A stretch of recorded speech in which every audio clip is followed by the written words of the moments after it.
Yes, I am. Are you? Okay. All right, we're just waiting for Scott. Okay. Never wait for me, just Yeah. Just start. Okay. Well, I have 30 minutes, actually probably less than that now, and about 36 or 37 slides to get through. So what I'm going to do is hit some highlights, but I'm not going to go through each slide in detail. I'm happy to pause and answer questions as we go through. So happy Lunar New Year and Black History Month. What's that? Teach. You want to say that louder? Let's hear it. Sharon Reese, your interim chief HR officer and have been since July or so. So we're going to walk through first some workforce metrics. There's a lot of data here. And then I'm going to move into a very brief focus on what is HR doing and how are we prioritizing work. And then I'm going to end with some information about our leaves, because this has been a topic of interest. And when I asked, what do you want to hear about? This is one of the topics I heard. So we're going to walk through this pretty quickly. Okay, just very quickly, we consider our hiring year to be October 1 through October 1. So the data that you're about to look at is in that time frame. Slide 3 here is really the definitions of employee groups. So as you're looking through this, through this data and wondering what it means when we talk about educators or classified reps or non-represented, you can come back to slide 3 as your definitions. Okay. On slide 4, what you see is our overall employee population by work group. So you see that we have, as of October 1st, 8,400 employees. That number has actually dropped down a little bit since then. I told you I was going to go fast, so you're going to have to stop me if you have questions. Slide 5, what you see is an FTE change from this year versus last year that is mostly flat, a little bit lower, except for educators. And we went up 118 FTEs last year in educator budgeting.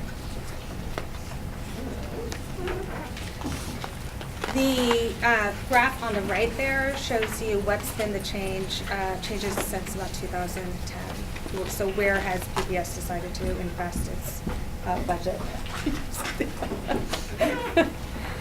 Wait, can you just stay there for 1 second? I guess Yep. we have it here, but.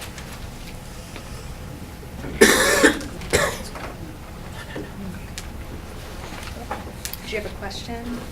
Okay. Okay, so here we have some demographics. I just want to make sure it didn't go unnoticed that we're up over 100 educators. Yes. Yep. 118 to be exact. That's not a small number year over year. Yeah.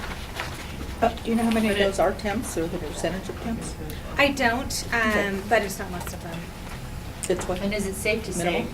that's really attributable to our staffing formula? It's not, doesn't have to do with contract overages. That was negligible. I think It's a a staffing formula. A significant factor is Yes. Okay, slide 6. We have age and gender to the left there. I'm going to note that we looked back. I had another slide on gender that went back 8 years, and Roseanne Powell pointed out to me that it was exactly the same for the last 8 years. So you can look at that representation and be confident that it shows you about 8 years of data. And then, of course, our race demographics there on the right. So we're going to spend more time with those in different groups as we move forward. Superintendent, when are we going to address the gross sexism in this district? the gross. Sexism in this district. Yeah, There's, same about as your racism. chief HR officer, I'm going to advise you not to answer that question. So age demographics, what I think is interesting, moving on, what's interesting about that is when the years that our youngest population, our oldest population switched, right? So in between 2013 and 2015, we had the first shift to the older population, or our oldest quartile being fewer than our youngest. And then we switched back again in 2016, 2017. Interesting retirement incentives. Okay, so here's where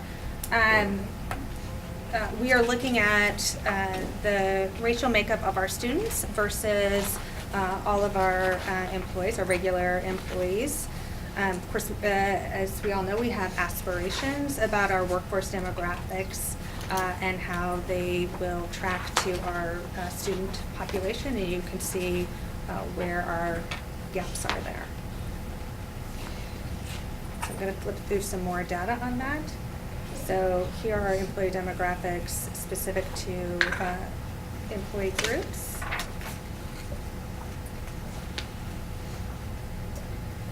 So non-rep, classified rep. I'm on slide 10.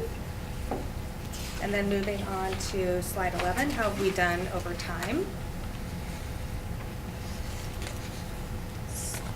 Yeah, so when you mentioned aspirations a couple of slides ago, I've been tracking this data through what started out as the Minority Teacher Act, and now it's changed, I forget what it's called, the newest reporting, for almost 20 years. You know, and the gap just continues to widen between the percentage of kids of color and the proportion of teachers and the white teachers and the kids.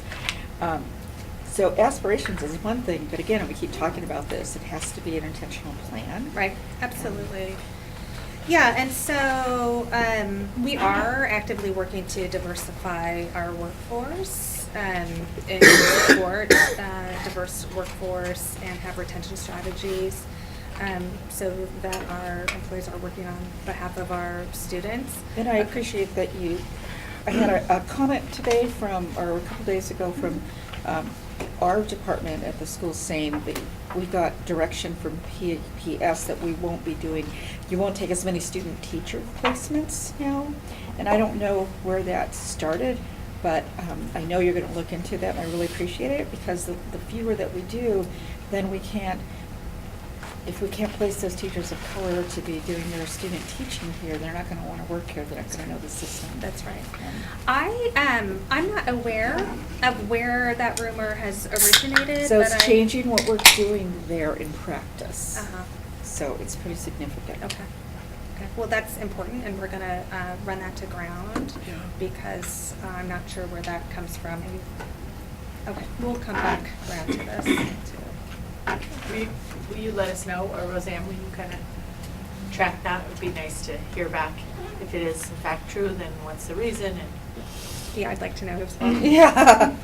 Can I just You should know. make one observation from all these pie charts? Yes.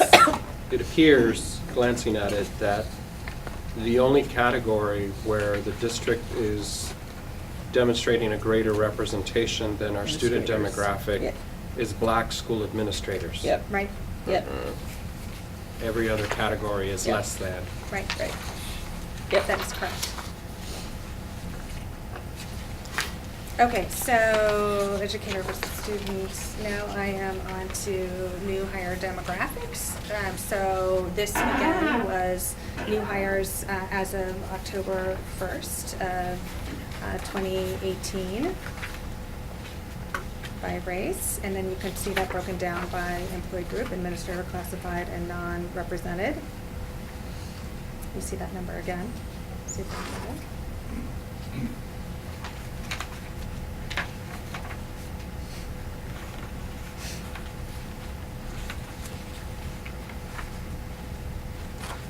So I'm curious, Yeah.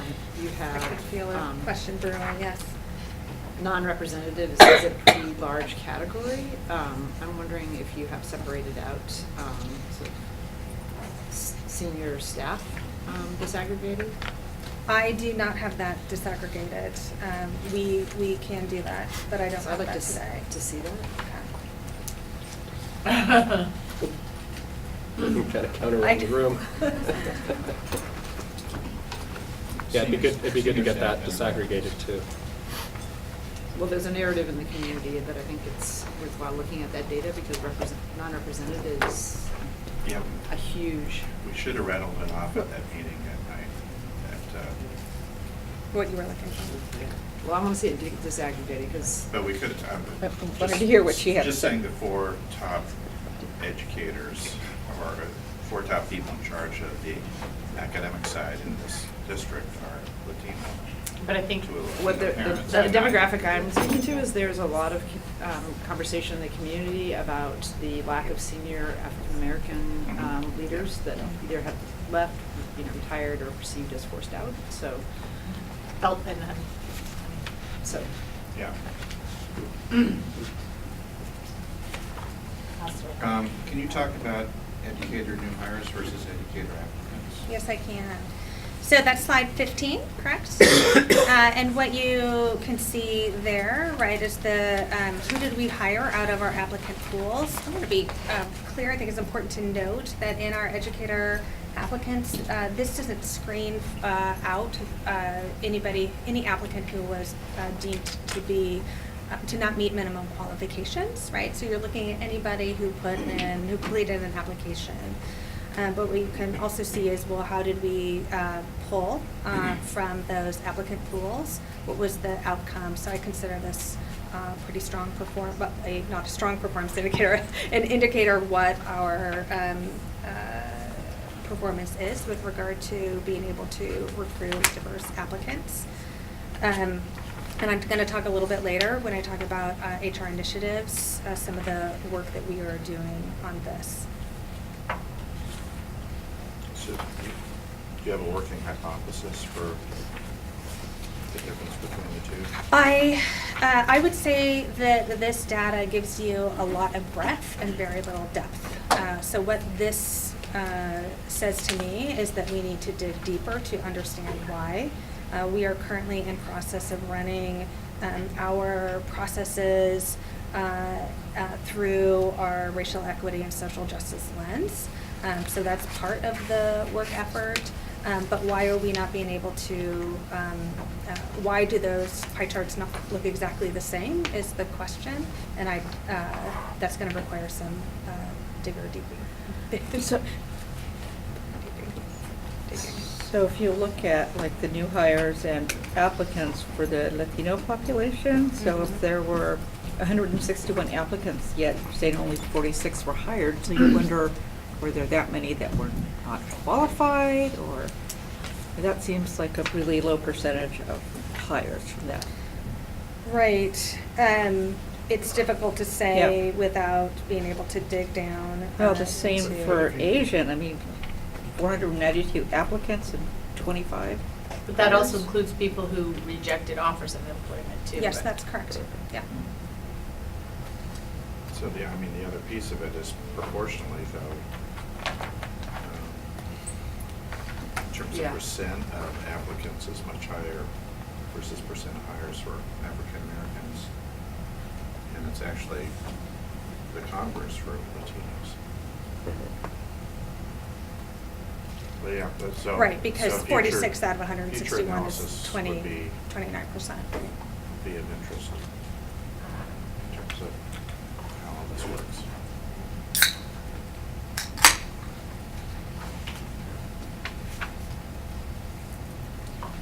Okay, moving on.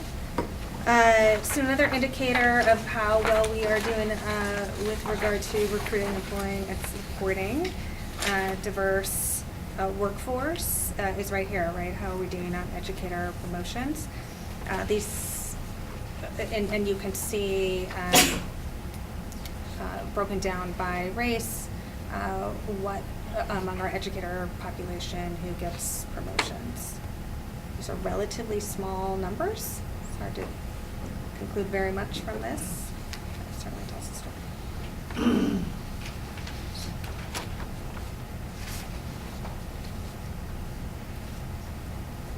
So do we have a strategy in place to,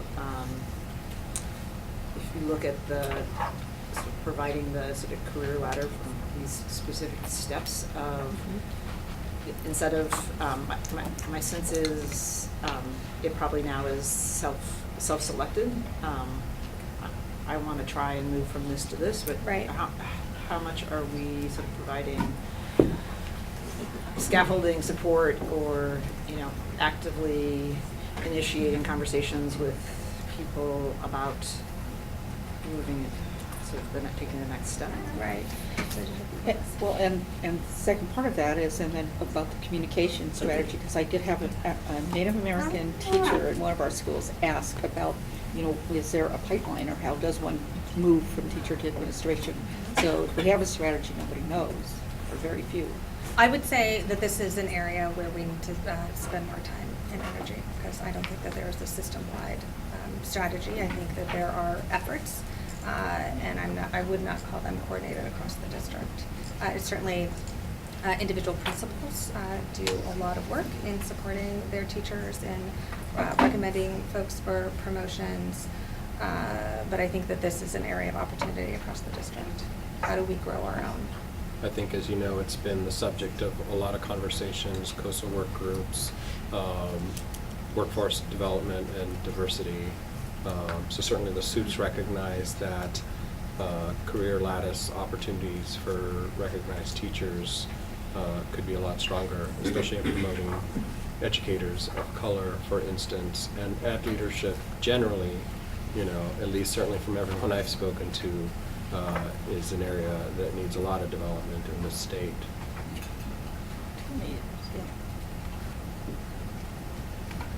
Okay, slides 17 through 20 address attrition. Slide 17 is, when we say separations, what do we mean? We're talking about voluntary and involuntary. And then as you move on to slide 18, that breaks it down into a lot of detail. Why? Was there a separation and based on, and how many numbers based on segregated by race?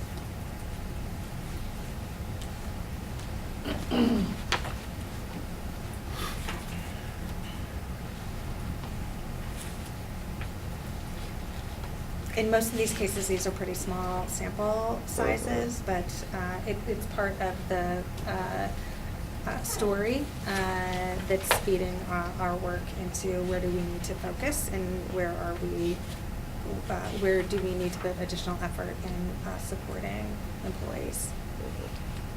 And it's my recollection that personal is not defined, and if employees don't want to indicate a reason, they just lump it into that. That's and of course, correct. that's the only Right. category that's got Right. any real meaty numbers in it, so. That's correct. Okay, so slide 19 is specific to educators, excluding temporary educators with separations based on percentage. And then slide 20 is the rest of the employee So- groups. Yeah. Are these numbers related to these numbers? They should be, yes. So, slide 18, it should be all employee groups together, right? And then slide 19 is specific to educators without temps included. So these are going to be pretty small numbers. They're going to be small numbers, yes. So, let's see.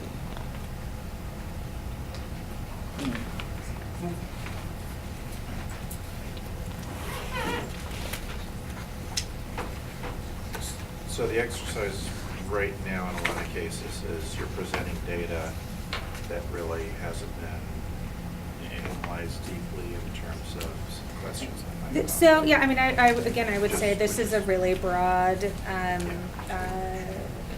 brush of different kinds of snapshots to give an understanding of different possible points of view, right? Of how do we understand what the data tell us.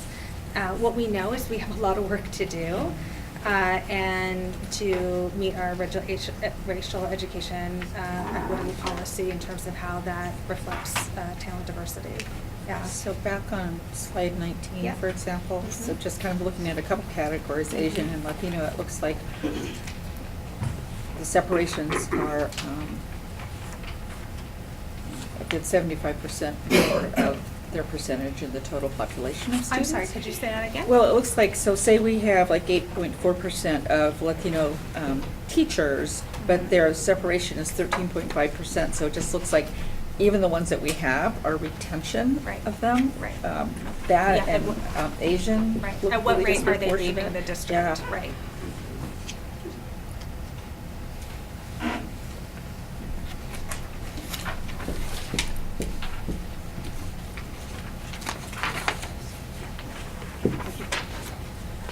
So slide 20, same point of view with the different employee groups. Licensed You'll school. you'll note that for Black and Latino school administrators, they're leaving at Wow. a disproportionate rate, and so. Huge. This is why having Wow. a robust ability to coach and mentor and guide, and from our principal supervisors, certainly giving them the adequate attention and support to keep those retention numbers higher is going to be important. What's the total number here? The total number for what? Licensed school administrators. I'm sorry, I Separation. don't have that up there. I thought I did. Didn't we? I think I had a slide earlier Yeah. that I Yeah, removed I've never- with that number. Didn't know. 169 total licensed school administrators. But that doesn't say what the But that's separations so are. Yeah. right. I'm guessing these aren't huge numbers. No, so licensed school administrators is a very small number, right? What are our strategies around exit interviews? We offer an exit interview and an exit survey to all employees who depart. That's more successful when we have notice that they're departing because it's sent to their email. And we have almost nobody who takes us up. Really? Yeah, on the exit interview portion. But they do the surveys. Some of them do the surveys. It's actually been quite some time since we looked at the exit interview information. That's an issue of capacity and time, and what we're really interested and focused in on is what our recruits say, what our candidates say. Okay, moving on to substitutes, slides 21 through 23. This is our number of substitutes broken down by type. And then how do those, what's the disaggregation by race on 22 for teachers and paraeducators on slide 23.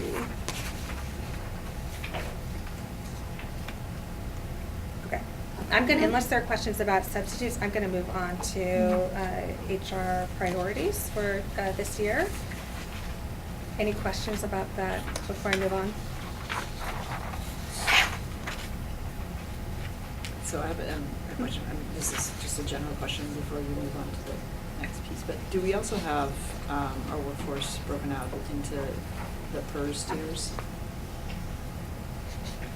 I know we have don't know the if age, we but that do, doesn't we necessarily- must, because we look at that for budgeting purposes, but I've not, I can look at that. Yeah, I know that I have seen that Mhm. in years past. I know it's there. Right. And we could get to it, we could get really close to it, based on tenure as well, although not precisely, so. And were there things in the state audit that that they called out, I mean, whether it's substitutes or leaves, that you've embedded in this dashboard? I'm trying to recall, Julia. There was a focus in the audit at some point on teacher vacancies, which is one of the things that we've looked at is our substitute population and what's the difficulty in filling those teacher jobs, and what is the rate that teachers are absent as well as paraeducators. So that was an issue that came up in the audit that we are reviewing. So just generally, I think this is a great baseline. Yeah. I mean, just to continuously use, and it seems like it would be worthwhile to, if we think they're indicators that we should be tracking, some things that were in the state, we're going to track it anyway, Right. but to add it into the dashboard so that we're tracking that as part of the overall sort of workforce issues. Right. We look at what our audit findings and recommendations. We look at what our equity policy says and what our board priorities to feed our areas of focus, for sure. So that's certainly one of them. Is there something you're thinking of in particular? No, I was just Okay. making it. Well, Yeah. first of all, I think it's a great dashboard. Really Yeah. useful to be able to get sort of a picture across things. And I'm just thinking of like where there might be some gaps, and as we get into a pattern of Improvement. looking at the data, Yes. or just looking at the data. Yes. And maybe, you mentioned the principal supervisors, but maybe, it would be good to have more conversation around that outside of the HR Sure. process where people aren't taking it upon themselves to do exit interviews. How can we learn from principals and other administrators who Right. are leaving, what factors are Sure. contributing to that? Because we know in the last 4 years that we've had a lot of concern about hostile work environment for particular employee groups. So I think there's often attention on keeping class size ideal, but typically if you add a principal supervisor to, everybody immediately claims senior leadership is getting big, but it's exactly the kind of capacity that allows you to give new administrators attention and support and growth. So, you got to balance that. So if you keep it a skeleton crew, and then your principals, are not getting the attention that, or the level of support that, will add to their retention rates, particularly those of color, then you just have to understand there's an opportunity cost there. And to expound on that, we know that principals wear 75 different hats at any given time. They probably have 30 of those on every single day. Work is very, very complex and challenging work. How the system was set up previously, it compounded way too much on central office staff, more for operational issues than really to be on the ground providing that robust coaching support to principals. The new model that we have now, and we can poll principals. What the principals said, that the one thing that we do feel that's a good feel is that we know that we can get a response and support from the two individuals that support us, and that they're accessible around the clock. We have two area assistant soups here today, and they can tell you that their phones are on 24/7, readily there to provide support, for our principals and our school leaders. And that's one thing too, as I go around and I'm asking questions, there's a lot that we can fix in PPS, a lot. And there's a lot we can do to increase the conditions in our buildings. But the one thing that principals are in agreement of is that we do feel at least supported and heard, and that the visibility from central office, primarily from OSP, has increased significantly. So that also tells me that we're on the right track with having a model that does provide more robust supports, concentrated supports to schools. I really appreciate that, Craig. And to that, I would add, because the board received a letter about it this last week, it has always seemed to me that our most successful principals had good secretarial help. And someone wrote to us asking if we could guarantee that every school would have at least 2 secretaries, so that, to my mind, again, principals can offload some of those 75 different hats.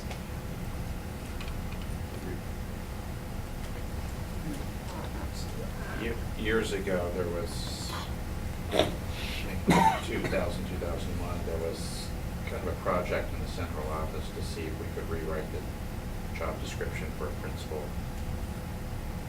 to offload some of the stuff. And there's been attempts, with the business managers at the high school to try to push some of that non-academic, student-focused work off. And again, historically, I've talked to principals who said, yeah, about 20% of my time is calling facilities, trying to get somebody to come out and fix the toilet or whatever was Mhm. going on. That's just, Well, and that was not having a good work system of, when orders came in and which were prioritized because they were safety or health issues, and which weren't. And to that point, imagine the old model where we had just 9 senior directors, and those senior directors were in charge of not only evaluation, coaching, support, operations, human resources, budget, the whole gamut. So when issues would pop up, a senior director would cancel their visit to a school and be hung up on those issues that are coming their way to help support the principal. Now that we have a support of 2 individuals in each cohort, Keely and Oscar, they deal with all the operational stuff, while it still allows their senior directors to be in schools every single day.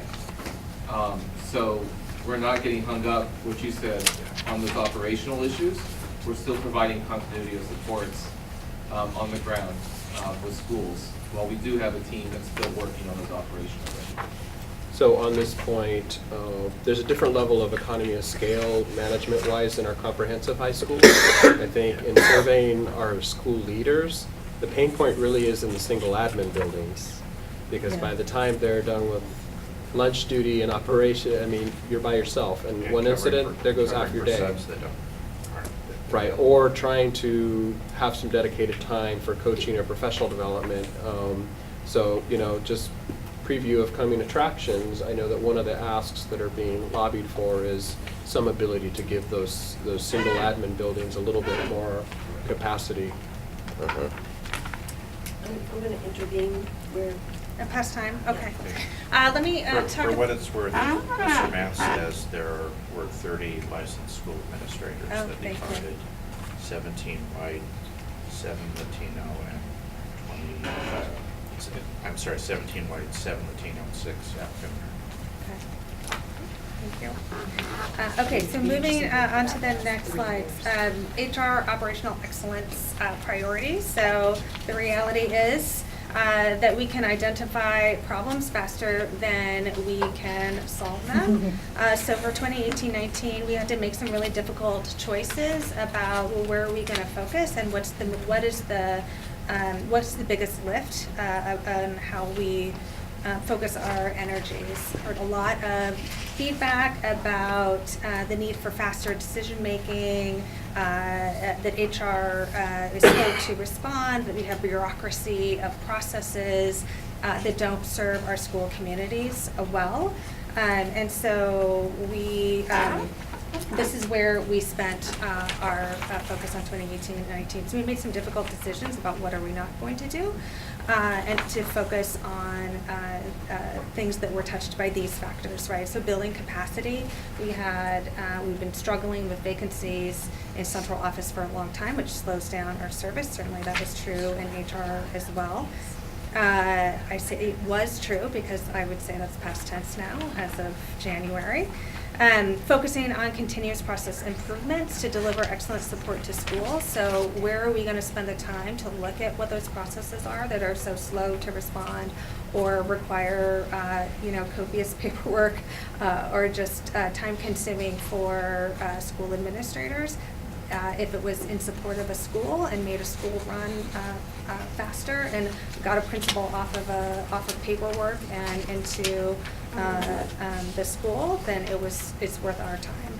Addressing critical backlogs within human resources, so those are leaves of absence, accommodations of disabilities, paid administrative leave, and misconduct investigations. So some of the big things that we're responsible for, right, leaves of absence and disability accommodations, that's about taking care of our people who are struggling with medical or other issues. And then misconduct investigations, that goes to our responsibilities around being responsive to concerns that are raised and addressing those in a timely fashion. And then anything that we are doing to build to system solutions for 2019-2020. So we also have an eye to the future there. And as always, ensuring compliance with laws and contractual commitments is foundational to how we need to move forward. So I have a list, which I'm not going to read to you, but these are highlights of what we focused on in the first and second quarters of the year. So that's July through December of 2018, and then what we imagine the next, well, 5 months now, 6 months when I wrote this, 5 months of the school year. I'll let you read that at your leisure and come back and ask me questions as you have them. I do want to highlight of the priorities, our talent diversity efforts. We do have a strategy and plan in place for this hiring season to hopefully flood our applicants with top diverse talent for the next school year. So there's some more information there about focus on how we chose institutions and who we are bringing in to influence those decisions. Pay equity overview. So this is a compliance requirement to come into compliance with the new Pay Equity Act. At the same time, we are looking at what our compensation values are so that however we approach that, it is in alignment with our values and our equity policy. So more to come on that. There's a very quick timeline here for your review, but the bottom line is that we will have done a pay equity review and compensation assessment by July 1st. Talent Ed, that's a systems implementation that we are going to do a pilot rollout this year for full implementation across all employee groups next year. So the tool is a web-based resource for evaluations, but what this is going to allow us to do is better track our evaluations. We're going to be moving to annual evaluations for our non-represented employees, and this tool is going to allow us to better leverage our data to track employee performance. All right, so another timeline on that. Okay, leaves of absence, very quickly, slide 33 has identifies all the types of leaves that we have and what their source is. People are familiar with the federal and state leaves. We also have contract driven leaves. So those are listed there. And slide 34 has how many do we have, how many are paid, and how many are unpaid. There's a lot of information we could go into here about how we use those funds, but not for today. But would you say that there is attention to reforming or streamlining our practices around those? Because we know that there's been inconsistent practice in terms of authorization for leaves in the past. Mm-hmm. Yes, so this is an area of both compliance and critical backlog. How we're doing a couple things to address this, Amy, including looking into some possible systems, tools. We have somebody on board right now who is helping us with define what our guidelines are and ensuring a cross-functional, cross-training so that we have more than one person addressing leaves and having consistency through a leaves committee where we have legal representation in the room to help guide on our more difficult decisions. Mm-hmm. we're also, with also an intention to process those faster and more accurately. Can you give Less some, subjectivity. Yes. can you give some context for a workforce this large? Is 345 leaves Yes. normal, excessive? Yes, so we have gotten feedback that 345 is a very large number of leaves. So one of the reasons why we needed to dig into that is why is that? Are we carefully following what our requirements are and applying those appropriately? Why are there so many leaves that are being requested? What's different that would drive up our leave numbers? And so we're still in process in that What would assessment. that typical number be? I don't have that benchmarking data right in front of me, but I can get it to you. Yeah. What's a district-driven leave? So district-driven leave would be paid administrative leave. We leaved you. Yeah, which I'm gonna go on to next. That's part of the next slide. here. Yes. Okay, so paid administrative leave, this has gotten some attention because this is the, it's both, includes some discretionary use by the district. Although I will point out that when it comes to some of our paid administrative leaves, they are beyond our, it's beyond our discretion, right? So if there's a pending allegation of child or sex abuse, then we have to place somebody on paid administrative leave pending the external investigation. If there's a criminal investigation, then same result. And then we have the district discretion. So when we think that it is in the best interest of the district for some reason or other, one of the ways that comes up is sometimes we need to put somebody on paid administrative leave to allow for the interactive process for somebody who has a disability who doesn't have any sick leave built up. So possibly a new hire who came on board and an issue comes up and we have to figure that out. But most of them are pending investigations of misconduct. So we place people on paid administrative leave consistent with our PAT contract, and that requires us to look at whether or not we think there's reason to believe that the presence in the workplace would interfere with the investigation, whether or not we think there's a risk of repetition of misconduct, whether there's a threat to student or staff safety, and if the nature of the allegation would likely lead to dismissal. So those are the factors that we weigh. I mentioned that this was an area that I consider a critical backlog. So we've done some work on our capacity, to improve our capacity, including repurposing FTE to labor relations. So we have a fourth senior manager to handle labor relations issues. We completed, and as well as a clerk to help with that and negotiation work. So that we completed that hiring just a few weeks ago. So we are now fully staffed in labor relations. In our legal department, we had a labor and employment attorney vacancy for some time, and we just filled out with John Stellwagen in November.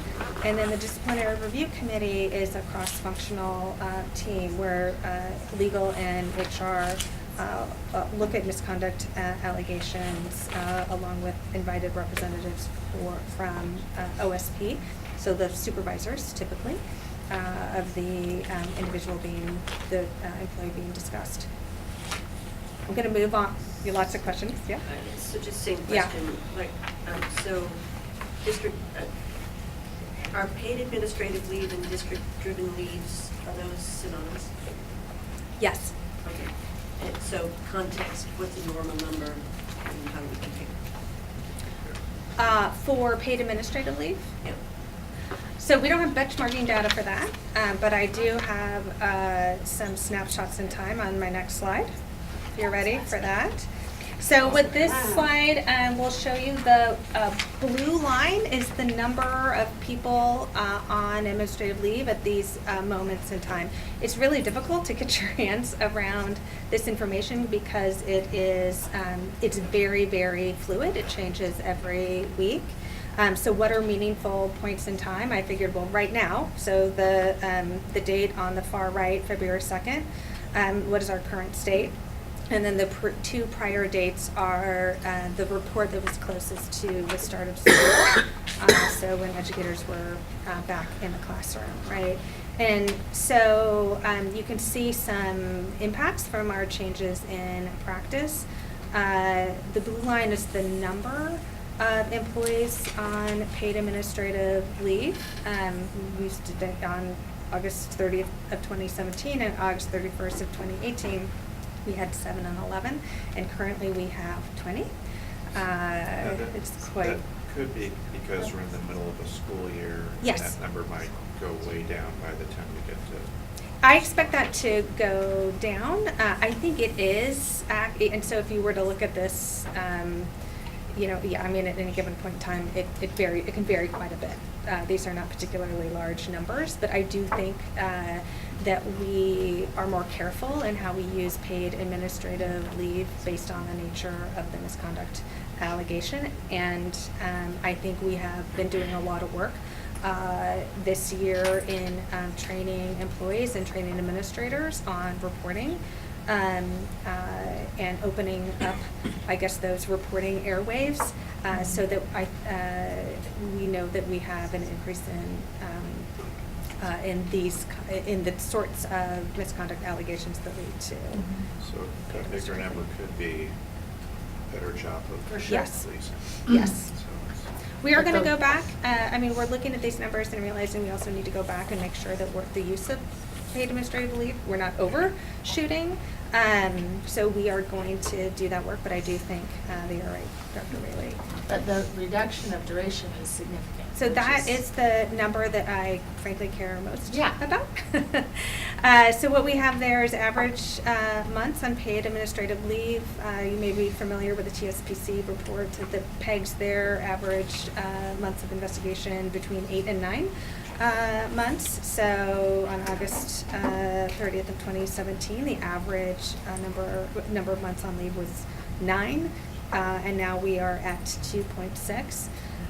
I have another piece of information I want to add to this, which was how long were the longest folks on paid administrative leave. So that's what those numbers indicate. So in 2017, we had 2 people that had been on paid administrative leave for 22 months, which I think we all believe to be an unacceptable number. Nice vacation. And Wow. then now we Up to have, right now, our longest leave is 9 months. And at the beginning of the year, the longest leave was 7 months. That that's not solving for the work year, right? So that's full calendar months. It does not exclude non-work year days. I'm way over my time. I did want to say back Yes. to your question about how does that compare. Council of Great City Schools does have KPIs on Mhm. HR stuff and on Mhm. administrative leave, and I've Oh, seen for that- paid I've seen that administrative leave, yeah. before. Yeah. It would be Look at that. interesting to know. Yeah. Well, it's very easy to get benchmarking data on the standards that are across all employers, like family medical leave Right. or state leave, But school whereas district. paid administrative leave is, very much driven by the collective bargaining Mhm. agreements. Right. So it's not necessarily apples to apples. Yeah. Look at that, yes. Good point. Given the gender imbalance in the workforce, Yes. some kinds of leaves are probably going to be more, Yes. it just. Yes, there are Oh, other, yeah, there are other maternity leave, employers, too. there are other employers who have that, and you can Yeah. do that based on, right, you're talking about baby bonding and pregnancy. But we have paternity coverage. We do, too, so- absolutely, we do, yes.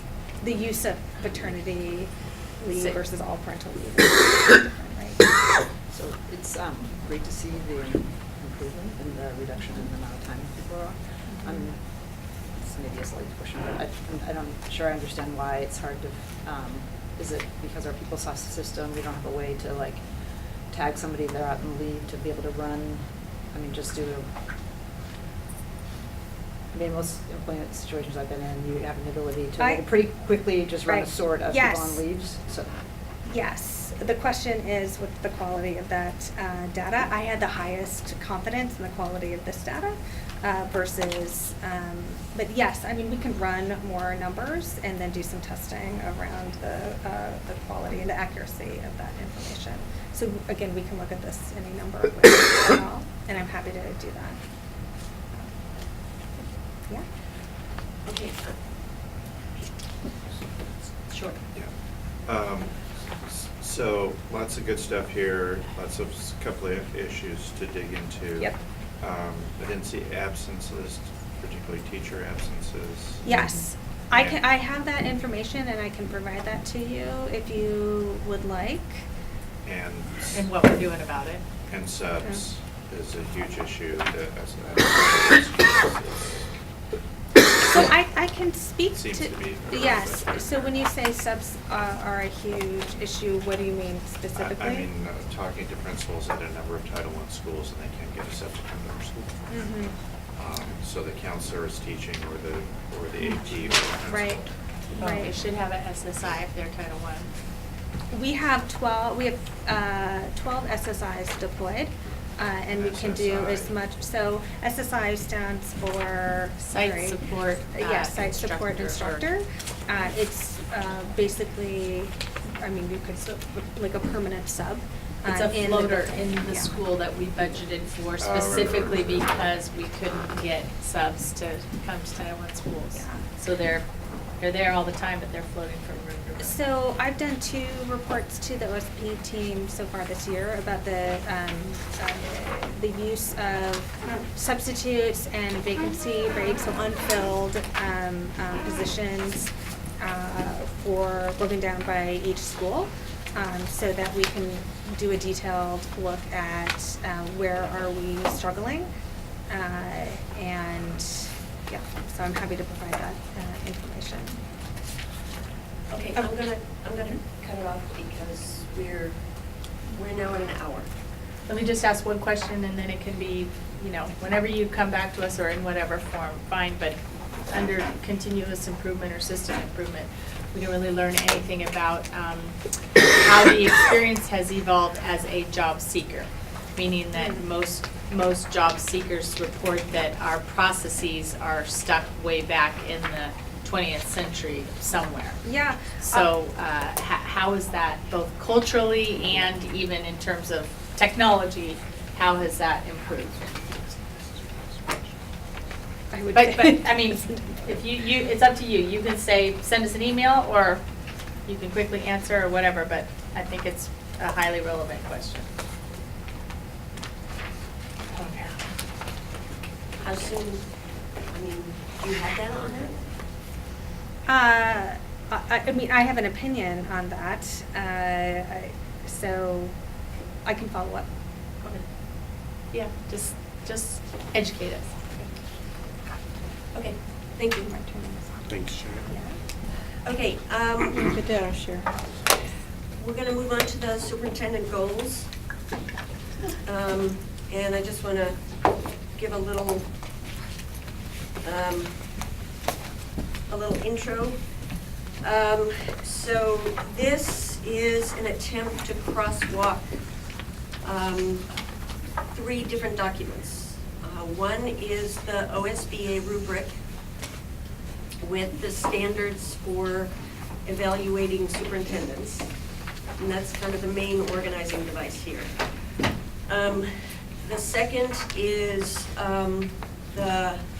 going back to the superintendent evaluation that we completed in the fall, and we had a number of looking forward sections that called out specific things that board members wanted to see some work on during this school year. And then the third is the work plan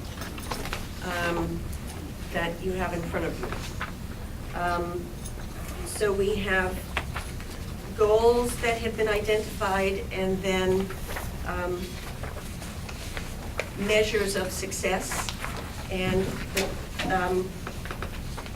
both the goals and the measures largely come out of the work plan. So they are, the work plan is organized in terms of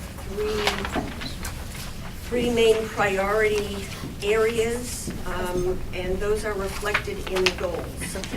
And then the evidence of success mostly come out of the far right column, the outcomes, the products that are anticipated to be in hand by June 30th, 2019. So that's kind of the rules of the road. There are two documents. One I sent out, one Julie sent out. They are substantially the same. The principal difference is that Julie added a third column with a timeline for specific dates attached to the individual goals. Well, I had also collapsed a few things and maybe moved a couple of things around, like to put under categories that made more sense. But for the most part, they're really similar. So I do note that there's some, crosswalking them here visually, but there's more rows in one version than in the other. It's the timeline. So we'll just, no, it's not just the last column. There's also. Oh, added There's cell. also different rows in the two Yeah, templates. like I said, Well- So I just want us to reconcile it so it's clear. And I also think that there's some things that got dropped off from the first iteration of this that I had sent that, I mean, and probably other people have some things as well. I had To come a list forward. of 25 things I wanted you to do. Right.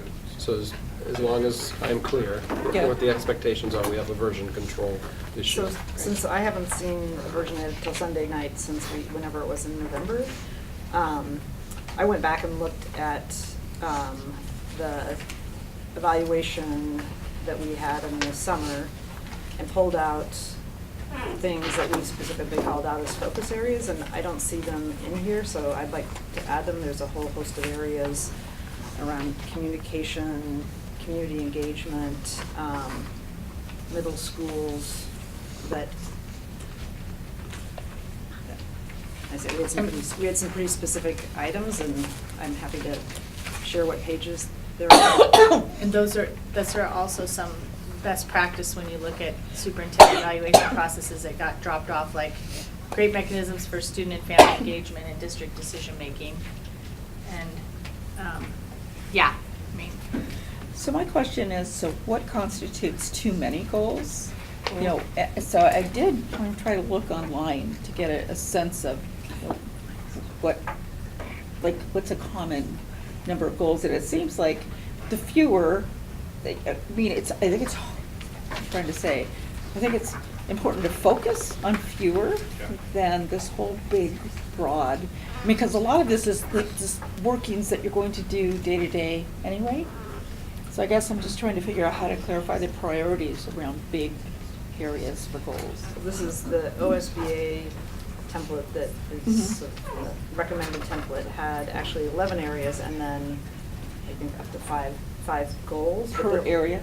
No, I don't know if you remember, but at the Yeah, end, no, the way it was set up, yeah, right. at the end it had Yeah. 5. So the expectation is that you're doing work in all the, whatever, Yeah. 11 standards, Right. and then you have 5 specific goals. And I think what you have here is not necessarily the things that are going to happen Right. in the 11 standards. And, Right.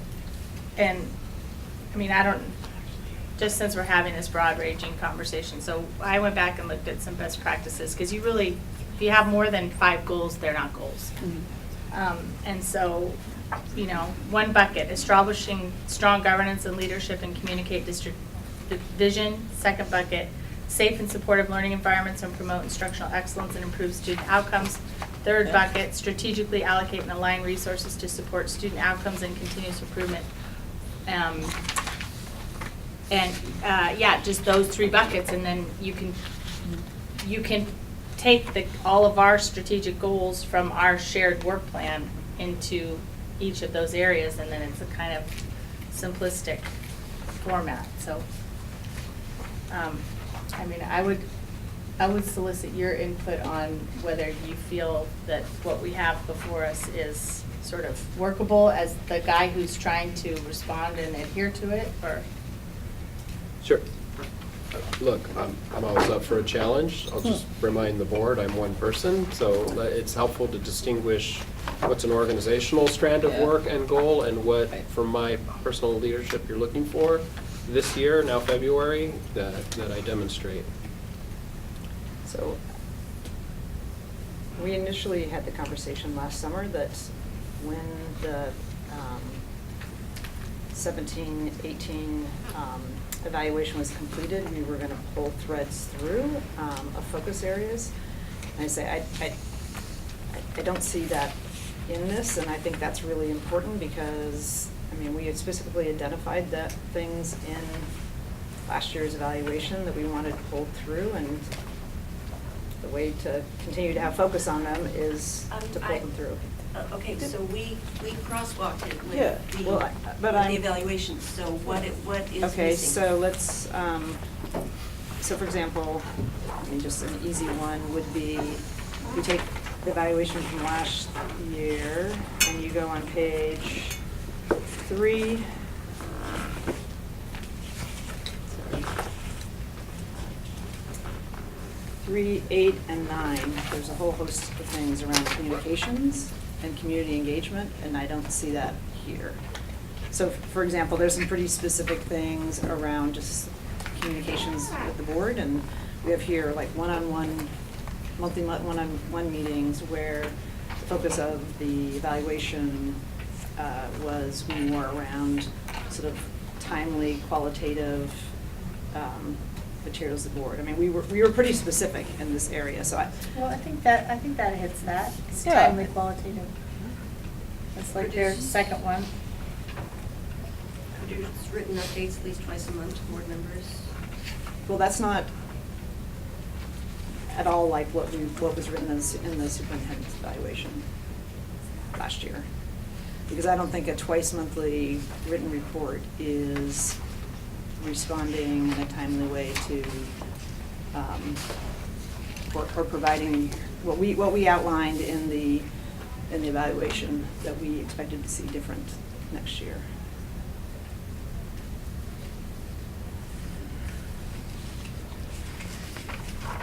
Okay.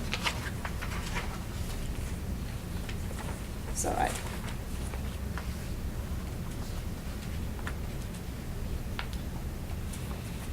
I'm happy to provide some language. I drafted something up, but I wasn't sure of the format.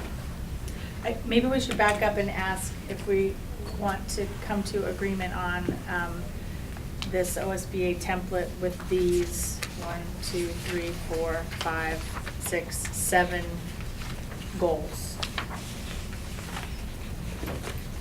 So these are standards. Right, they're standards, not goals. Right. Exactly. And I took those standards and put them into these goals, so. I condensed the standards into goals, but I also don't see that anymore.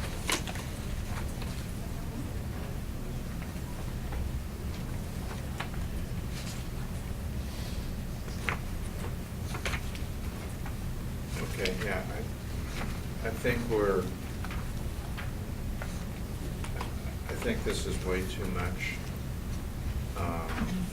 We had 5 goals last year. My initial stab at a rewrite had 6 goals. It dropped middle schools because middle schools are now part of the mainstream. They're not as specific, that was a huge success. Okay, now that's part of the workflow, not part of something to be called out. Yeah, see, I would maybe disagree with that. Can I continue? Yeah, Thank you. Go ahead. I think communication stays on.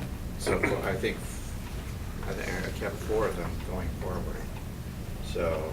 I didn't see anything, did you share that? It went into the hopper. So, but And we I- were never asked to provide feedback on it.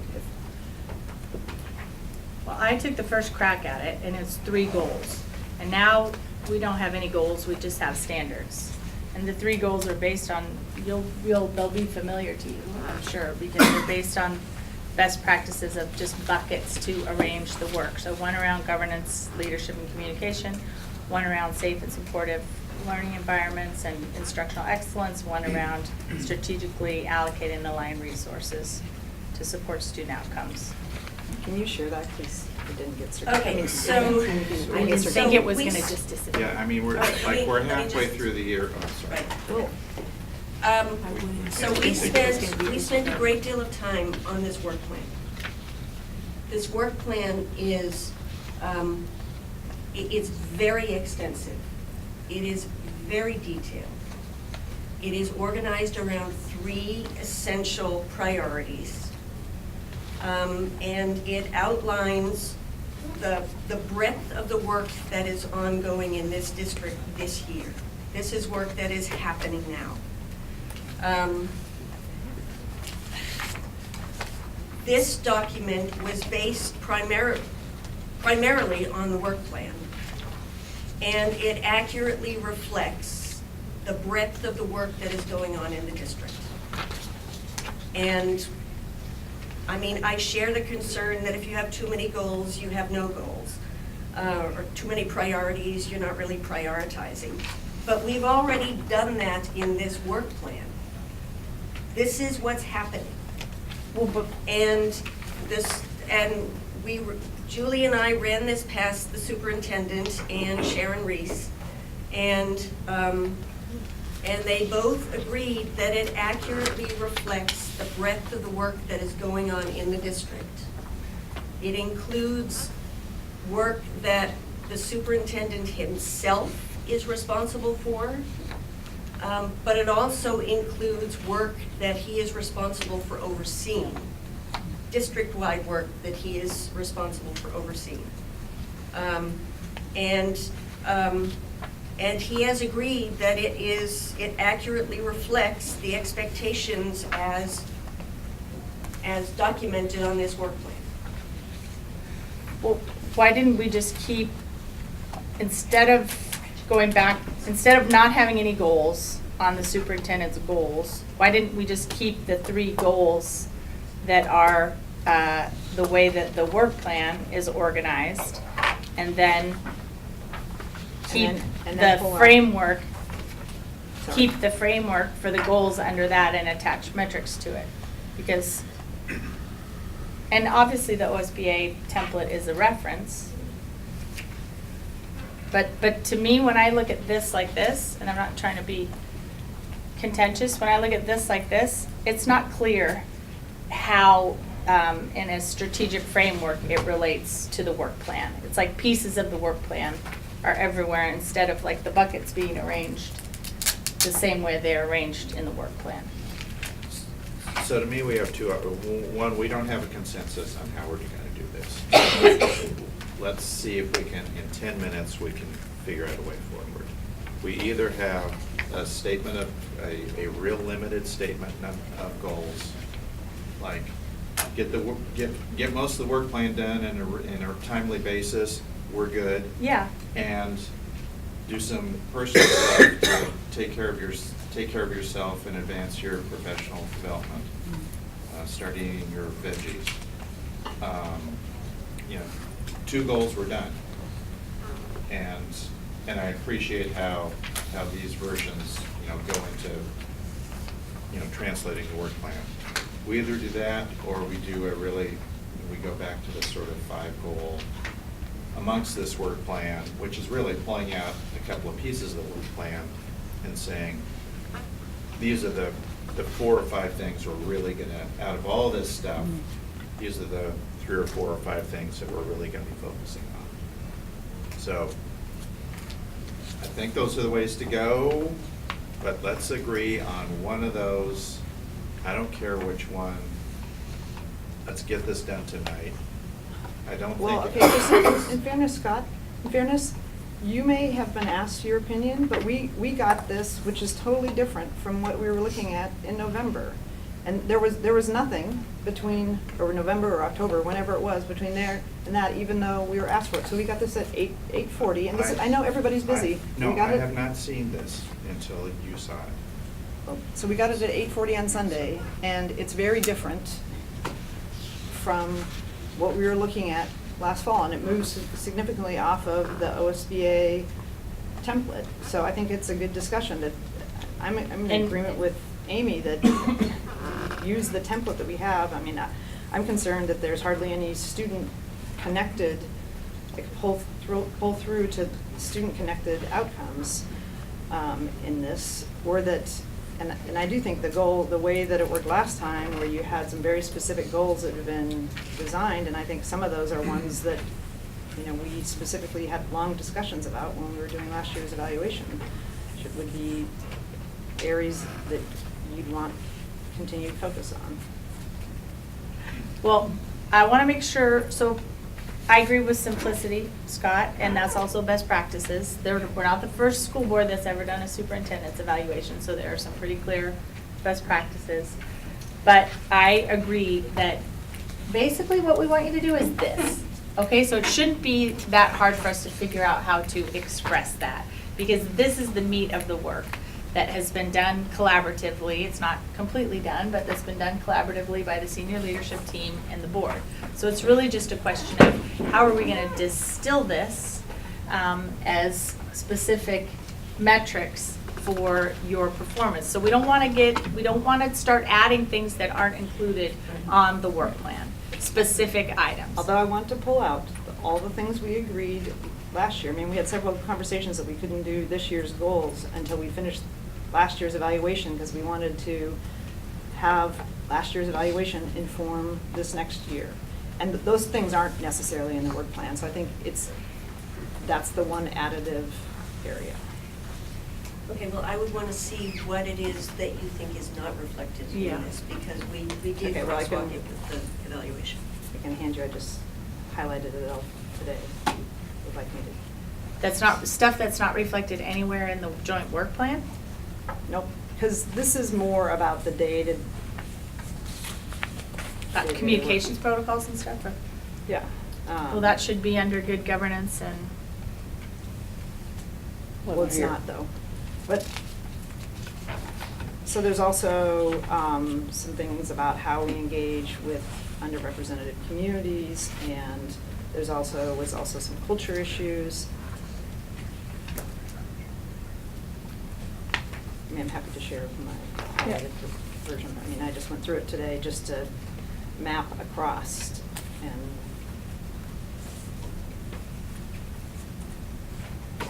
I didn't map it across here, but this seems more, some of these things are hows, and this is a document of what's primarily. So one thing you could do is, to Amy's point, find a way to express in the abbreviated OSBA template the accomplishment of the work plan. Or I think as Guadalupe said last time, like 80% is going to happen, or something to that effect. And then pull out in the goals some of these other items, which are more the hows.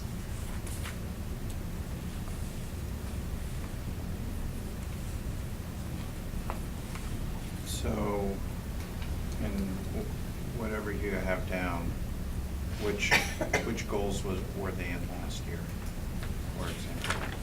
Of what, the crosswalk? No, things you think were left out. Do you have the evaluation in front of you? Yeah.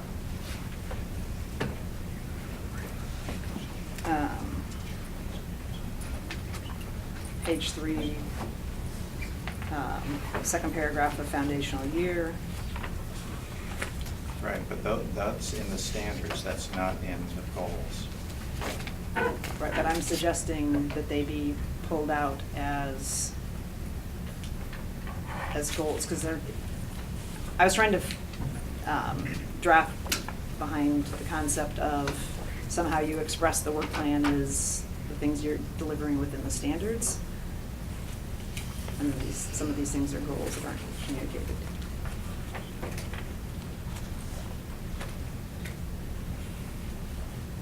I mean, like, for example, the work.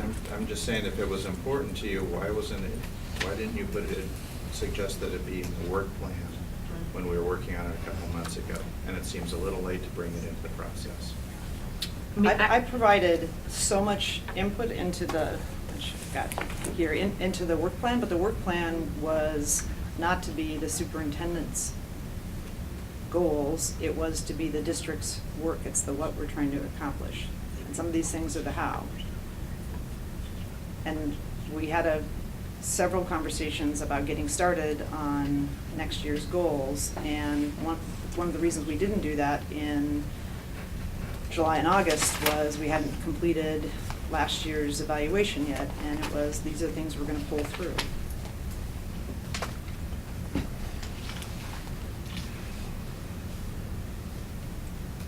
I mean, I think I would be hard pressed to think that there's anything that should be included on the superintendent's goals that is not in some way captured in the work plan. Maybe it's not as granular as what you're thinking of, but at a high level is reflected as an agreed upon priority. That we should be able to agree on. It's just not.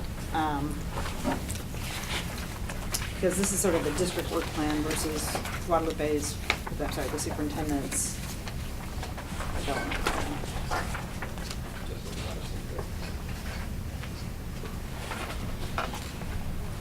I don't see that as different.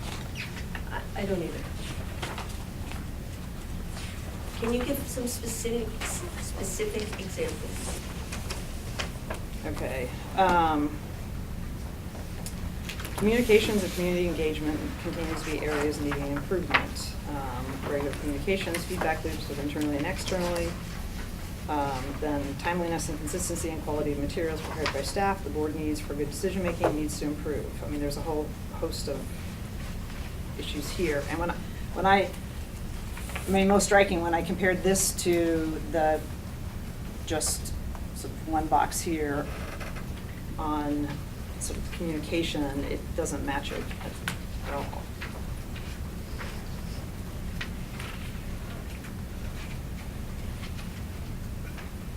But again, those are in the standards, not in the goals that we set last year.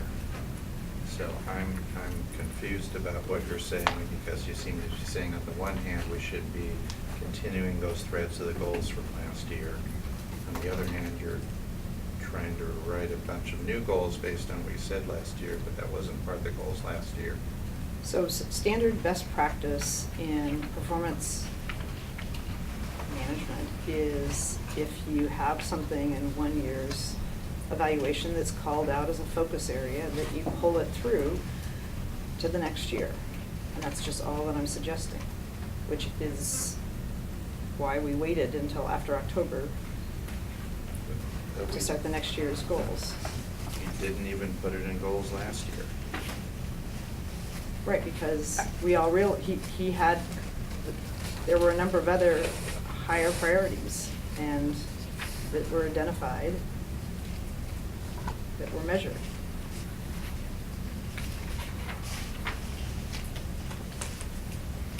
Okay, so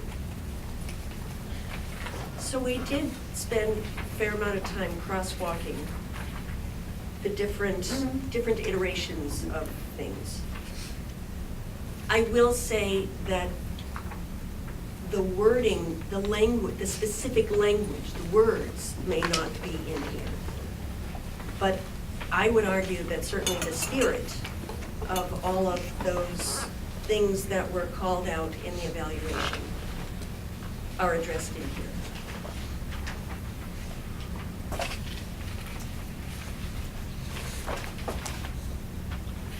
I mean, I agree generally. I would like to, I don't have the evaluation in front of me, but if there's anything really glaring that you feel like is not captured here, I do think it's worth having a discussion, because you're absolutely right that anything called out in a performance evaluation should there should be a way to directly reference it in the next year's evaluation criteria.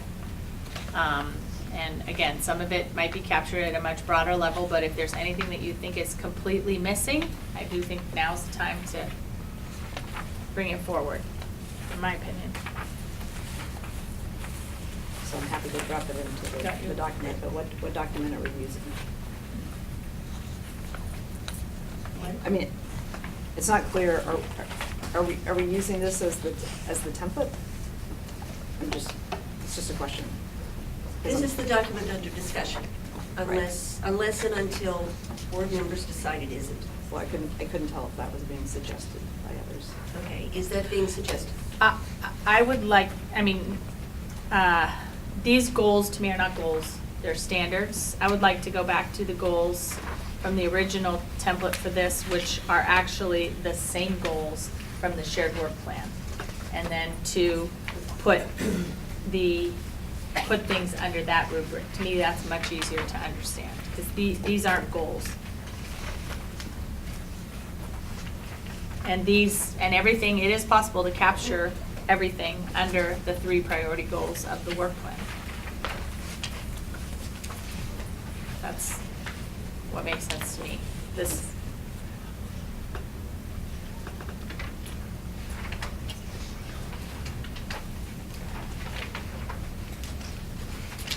Well, I'm sure how, for example, the first goal here, Yeah, that'd be great.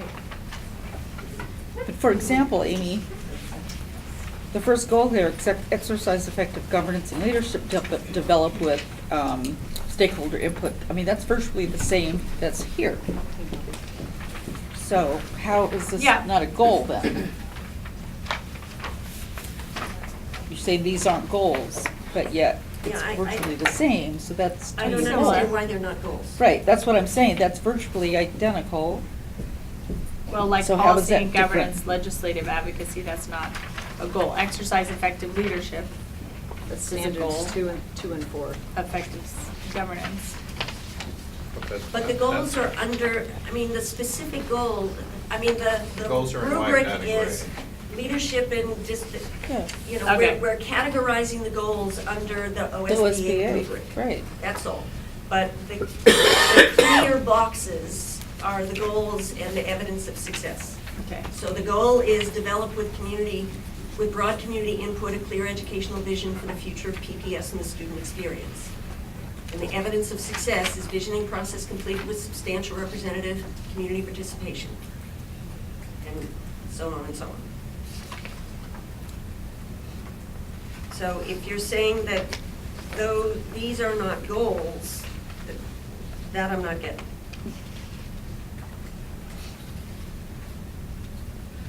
I guess it's just a question of what makes the most intuitive sense to people, and whether we want 7 goal areas and things that are clearly related, like in different places, or, we all have different ways of making sense out of You could use standard/goal. Top. So if we are gonna use this as the template, or either one of these, I like having the timeline on the end. If we are gonna use this, I have some specific things to add, but well, let us figure out whether, if we're gonna use this, then I'll offer my suggestions or. Okay, so I think what's on the table right now is, this is one way to do it, using the OSBA rubric with goals under each of the standards. And evidence of success attached to each goal. I think the principal benefit of doing it this way is that it is very clearly attached to the work plan. And that these are actionable, fairly concrete metrics to evaluate performance on these specific goals. Is- Okay, and the other thing is, in the sense of, this is a document with multiple audiences, And one of the benefits of having something this, with this kind of breadth is that it makes visible a lot of the work that is otherwise invisible to the general public. And nobody in the real world is going to look at this work plan. And even if they do, they're not going to be able to make sense out of it. This is already a pretty big document, and most people are not going to get through this either, but some people are. And it's going to give a picture of all of the work that is ongoing in this district that is under the direction of the superintendent. Are these goals as written here verbatim from the work plan? They may not be verbatim, but No. they're very close.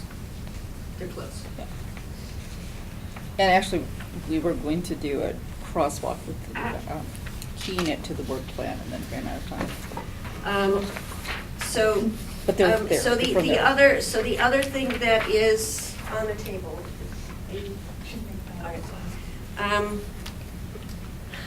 The other possibility is to have, a very, very short list of, I don't know, three goals with a few metrics under those 3 goals.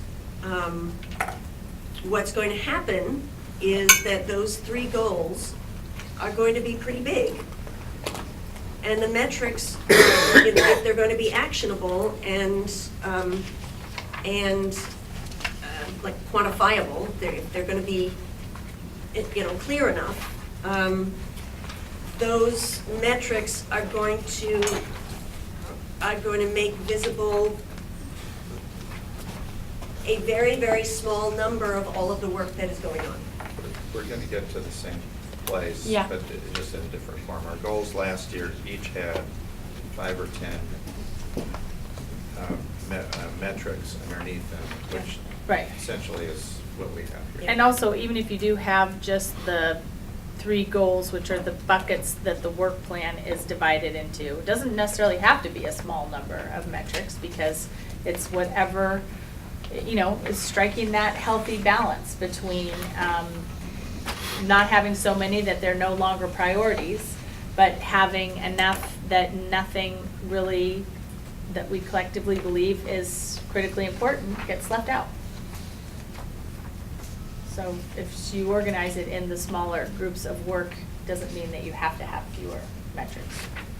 I mean, we could necessarily. organize it in those 3 goals, but basically move these under there. I mean, I don't care how you want to organize it. I mean, Well, that's how it it's- was I mean, originally. I guess that's the other way to do it, I mean, that's what I'm saying. It doesn't really matter if we organize it that way. There's Right. still certain buckets of work, So- things that. In this, we've Yeah. used the rubric of the standards. Yeah. We could just as easily use the 3 buckets of And then priorities put a established. column and that has- do it that way. That refers to the And- OSBA area, but it's the same. I mean, Basically, it will all work it's- out the same in the end. Yeah.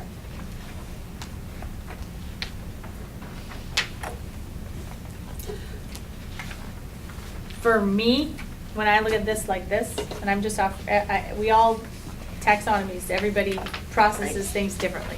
I'm just saying, for me, when I look at this, it is not clear to me how this relates to this, even though I know that the content is largely pulled from here, even just Well, like I said- strategically, visually, It- these don't look like they talk to each other. It was gonna have we just never got around to doing that. We both traveled a key to where this was on the work plan, because there is a one-to-one. I mean, it There's- corresponds Yeah, there. yeah. So that would be easy enough to do. I mean, the other thing is, if ultimately this is intended to inform the superintendent's evaluation down the road, one of the problems that we ran into last year was that we did not stick to the OSBA rubric.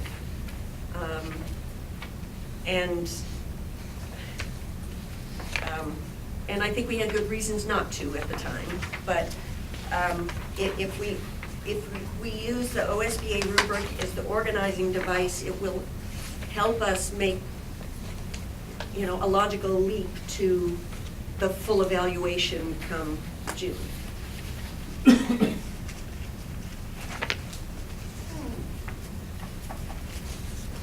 But when push comes to shove, I mean, So, if we want to do it in terms of broad goals and reorganize it around those, that's fine. If we want to keep it this way, that's fine. We just need to do this tonight. yeah, frankly, at this point in the year, it seems like not a good idea to try and like redo everything. So one thing may be to say, like, agree on that this work plan, if you divide it up in pieces, it fits in the 11 standards, right? Except for maybe the one on sort of personal growth, and there's nothing on the board superintendent relationships. But There is under effective communication. There isn't, yeah. Effective leadership. I'm saying in the work plan. Right, So right. just follow with me, if you Right. can, let me. Right. So you could say, we're gonna use this this template, but we're gonna really use it. And if to say, the pieces from here fit under here, right? And then you're gonna have, in addition, in the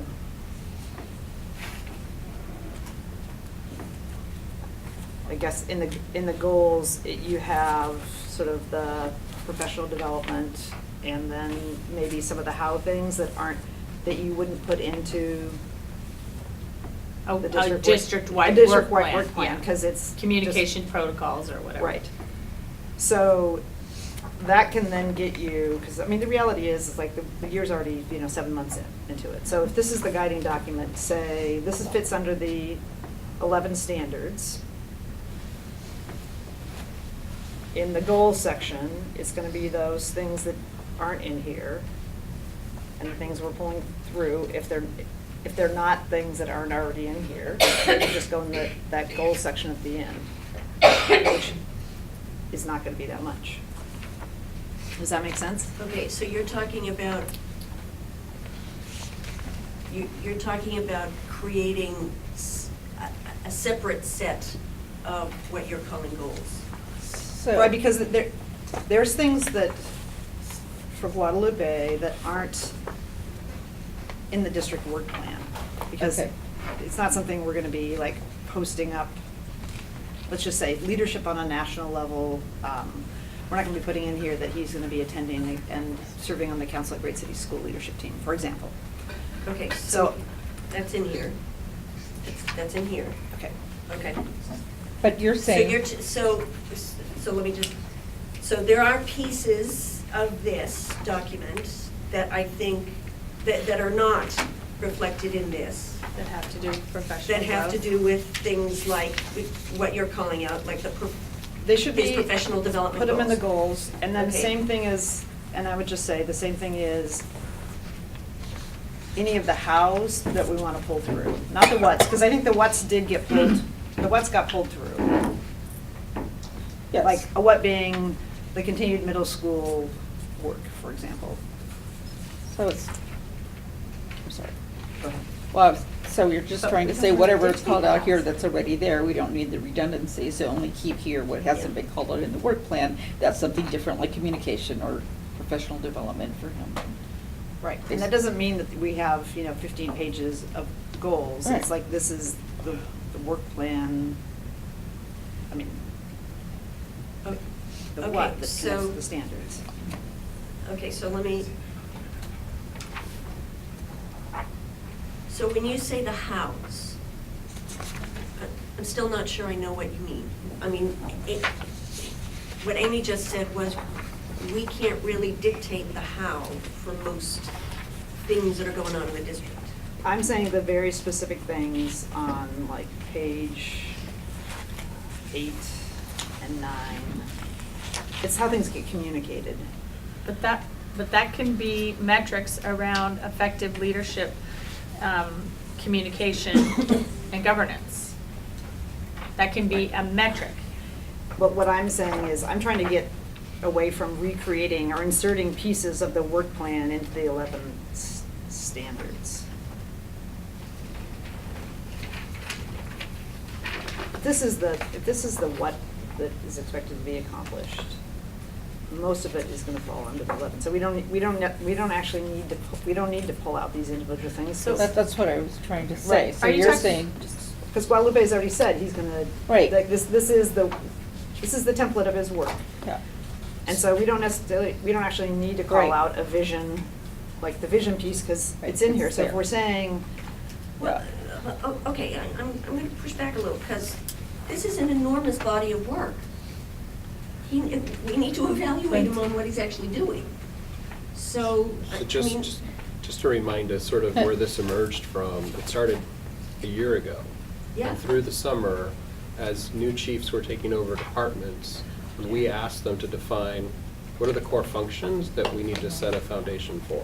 And so they started crafting interim work plans because the school year was starting. right, And we brought that in retreat to the board. Here's our sort of first stab at Right. 1920, work that you can expect our time and effort to be engaged in. And so we went back and forth at a couple retreats with the board. Mhm. And starting from a blank screen, I tried to capture it in a template to get us Yeah. going. Yeah. And the board has now, and then we had a good conversation around, where admin should kind of be progressing across the school year, quarter to quarter. And we had a good conversation around, and the board's role in supporting that work. Right. And that's how we've ended up at this pretty complete work plan, which I've not seen most districts produce. So I think, it's an immense body of work, but it's also reflective of everything we're trying to accomplish. It's ambitious, and it's keeping everybody busy. I guess what. And then some. The guidance sort of and expectations I'm seeking clarity on, that I think any superintendent would, is what are my specific leadership Right. expectations and Yeah. deliverables that you have for me that you believe I should be spending my 80-hour time and effort work week on to help make sure we accomplish these things, but also identify any areas where you expect my personal time and effort be spent. And so, yeah, we sorted some of the power standards from the OSBA superintendent evaluation, and we laid underneath them sort of goal areas that are specific to where PPS is developmentally, and then added specific action steps on behalf of leadership, 35 of them, if you count them, where you expect some demonstration of leadership. And that's what I think has been attempted to be captured here. This is a good discussion to sort of say, is there something missing, right? I think Julia's brought up the point that, I want to see a little bit more on communication. I'd love to hear a little bit more about that, because I rarely have an evening free where I'm not communicating or visible out in the community or with stakeholders or in schools. So it would be good to clarify what we mean by that, both personally or organizationally, that isn't captured in the work plan. So I'll just say that. So for me, this is sort of the more distilled that we can get, the better. and that's what, so this is the attempt at these two, what the difference is. I think this was a little shorter. I kept trying to distill it down, and that was the only, If 4 pages of leadership actions, know. 35 Is it of better them than 5? are But- not enough, and you want to add Yeah. 10 more, then I serve at the pleasure. well, no, like I said, this was a consolidation of the other one. I mean, I'm still concerned at the number, so I'm not quite sure where to go with this. I don't know if the board has benchmarked these against the superintendent evaluations in the region, but this is pretty robust Yeah, I by have- comparison. Well, that's what I'm saying. So yes, agree. And I think for the most part, there's a few,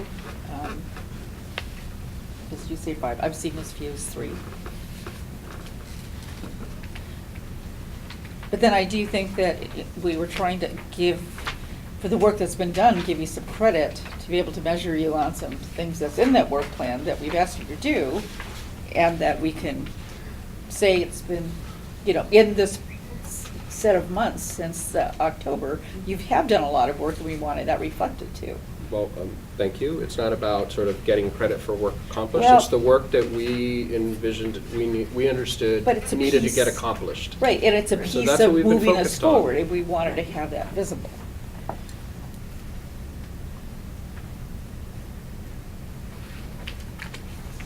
So No. if there's anything under these sort of power standards that were picked out in leadership or governance or communications or organizational management or curriculum instruction that there's something missing in there that you expect to see from me, it would be good to know that, if it hasn't already been demonstrated, so I can pay attention to it between March and June.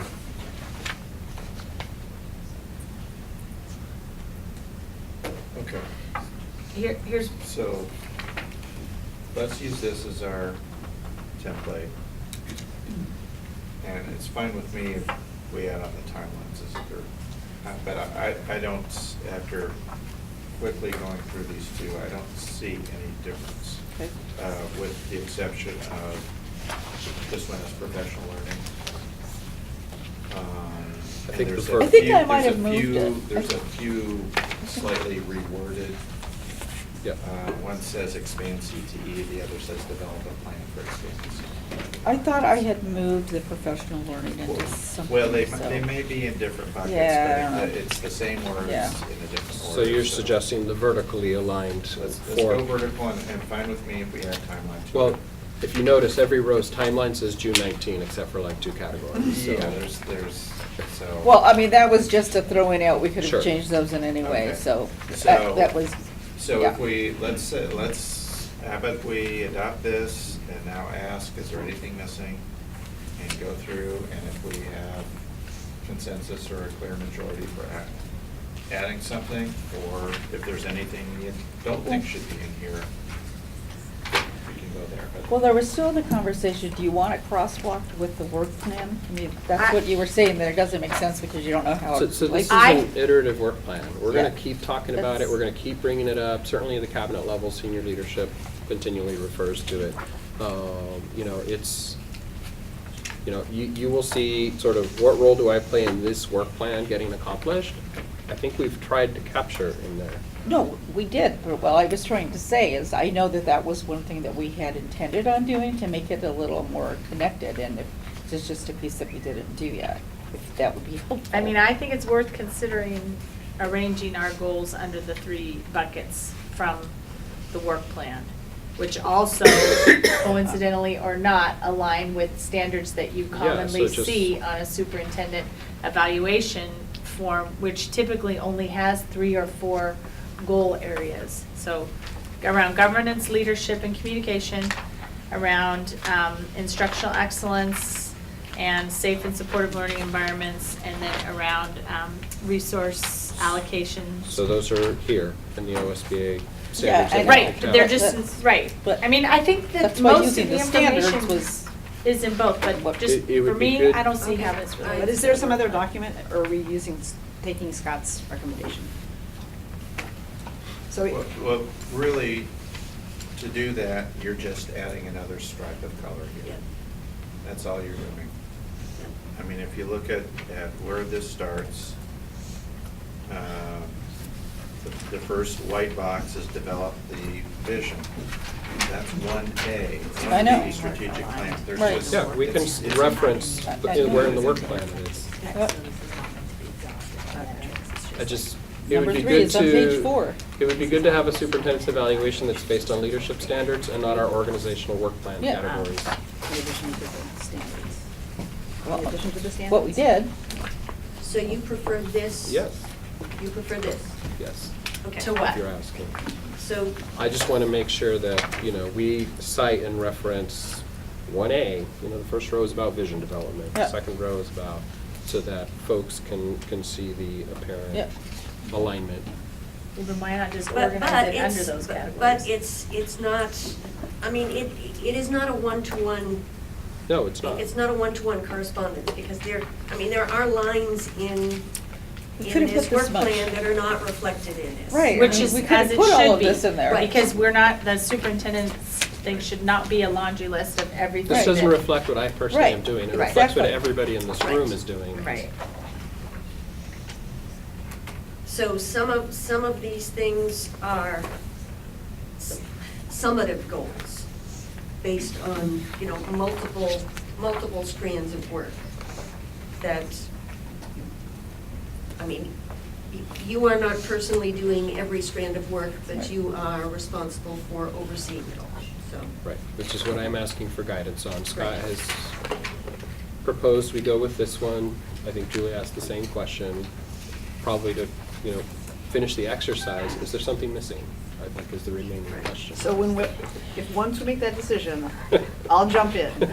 Yes, go. Are we- Can we go? Can we, wait, Well, we haven't heard from Paul, we haven't heard.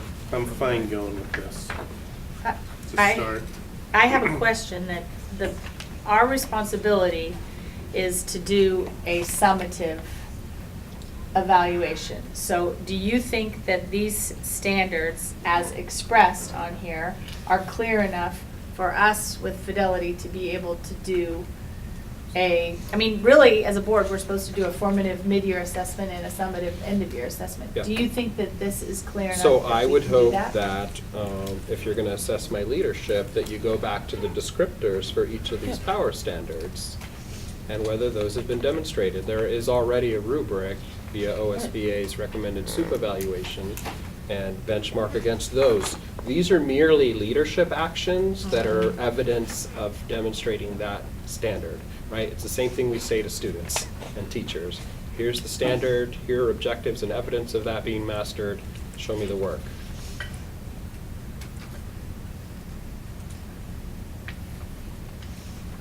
I'd be very good with that. Okay, Okay. Julia? how that? oh, okay. So, I'm just gonna run through them. So I agree with Julie that we need some sort of preamble at the top. It's just. I think that was Guadalupe's. That was my Yeah, suggestion. Okay. Then I agree with Guadalupe. I think it's good. I have one. I also agree with,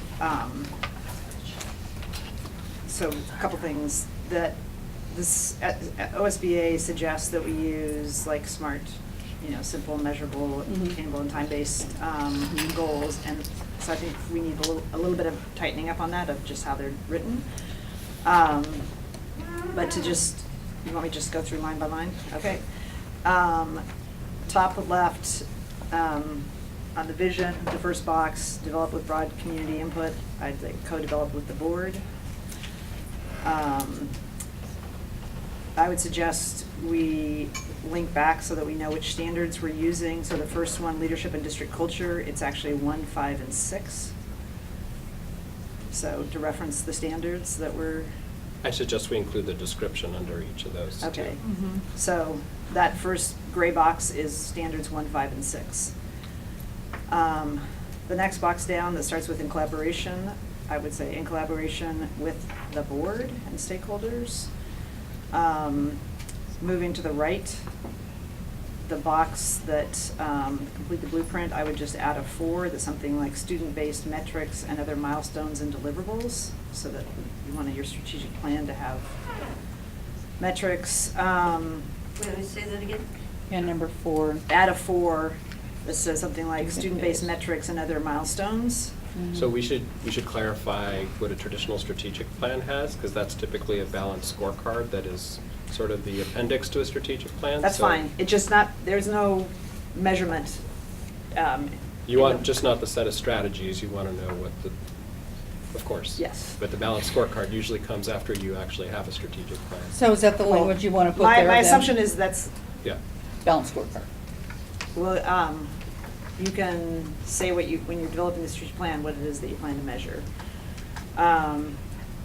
Okay, so. And just to be clear, the strategic plan will not be finished by June 30th. Mhm. This is just a blueprint for, so Mhm. just to be Okay, clear. so, Okay. but I think unless we start establishing baselines on metrics, Okay, we're never okay. gonna get there. You want to see a component of the plan to include Mhm. metrics Okay. section. That makes sense. Okay, the next box down, I have some specific language that seems like it's disappeared.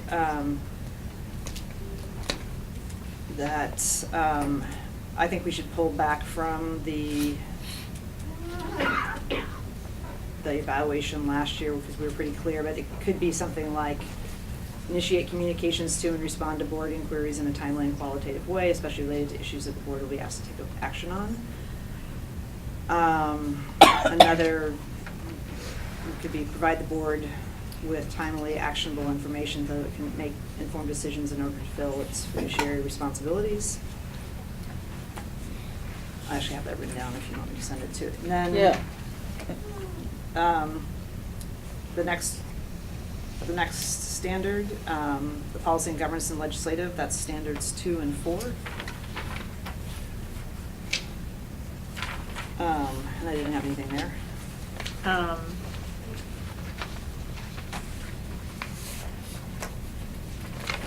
So in terms of the timely response to board requests for information, I would say that needs to be qualified, that, you know, that are those information requests going straight to the superintendent as per our protocol? Where's Or that? at least CC'd with the superintendent, if they're beyond something that's, you know, more than. So this is very specific simple. to the superintendent. This isn't the staff. Okay, So but the- but there's also, but it all goes in together, because if there's too much requests that, and again, some of that coming from beyond the board swim lane, so to speak, we're gonna pile staff up with stuff, because the superintendent has to refer those requests to staff, and staff can't do their job. So that's So I think- why I added the language that the board will be asked to take action on. Okay. So if we get our board packet, or Fair enough. we get a memo saying we're gonna need the board to do X, or vote on something, or approve something. So I tried to link it to something pretty specific, just like, hey, I'm curious about like what we're doing Yeah. in 5th grade science. So I'm Right. fine with the personal timely response. You can even quantify it within 48 hours. I'll let you know if it's a big information request and you won't get it in 48 hours. My only issue with the information required for the board to take action on is the unintended consequence, in that as long as the board agendizes it, that's managing indirectly staff time and effort. And so you've put it on the agenda, so Right. you're gonna ask that you're entitled to see information, but it's out of sequence from whatever staff is working on. So it will be very critically important then to have a long-term agenda setting, so it matches up with what we said we would do quarter to quarter. So hold that. Or we're doing this and we're taking requests along the way simply because board members put things on an agenda. Hold that thought for next Saturday, because that's one of the most important things that we have to talk about on Saturday. And I hope you'll, yeah. Because that's a very fair point. I'll send you the. Are that you specific still image. on community? Are we just going through these thing by thing? What, so, I have I've gone through the several on first, I've gone through the communication. first two, so if other people can add theirs. I'm not on the third one yet. I'm but- only human, keep adding. Well, no, it's not adding, but like here, I would, to me, these, under communications and community relations, those are pretty vague. I have a couple, create mechanisms for student and family engagement in district decision-making. So can I suggest in terms of facilitation, so we've got the first gray bar, you've made some, I'm fine with adding your suggestions. Anyone else for that section? We should test to say, Yeah. are we good with that? And if. Leadership in district. Yeah, if so, then we're good, and let's move on to the next gray bar. Anything else in that section? I mean, under leadership, I don't know if it's too self-serving, but, we probably should say, lead administrative team in adherence to shared work plan. Because that's your piece of this beast. So call it out Get the funky job done. explicitly. James, Get the what job done?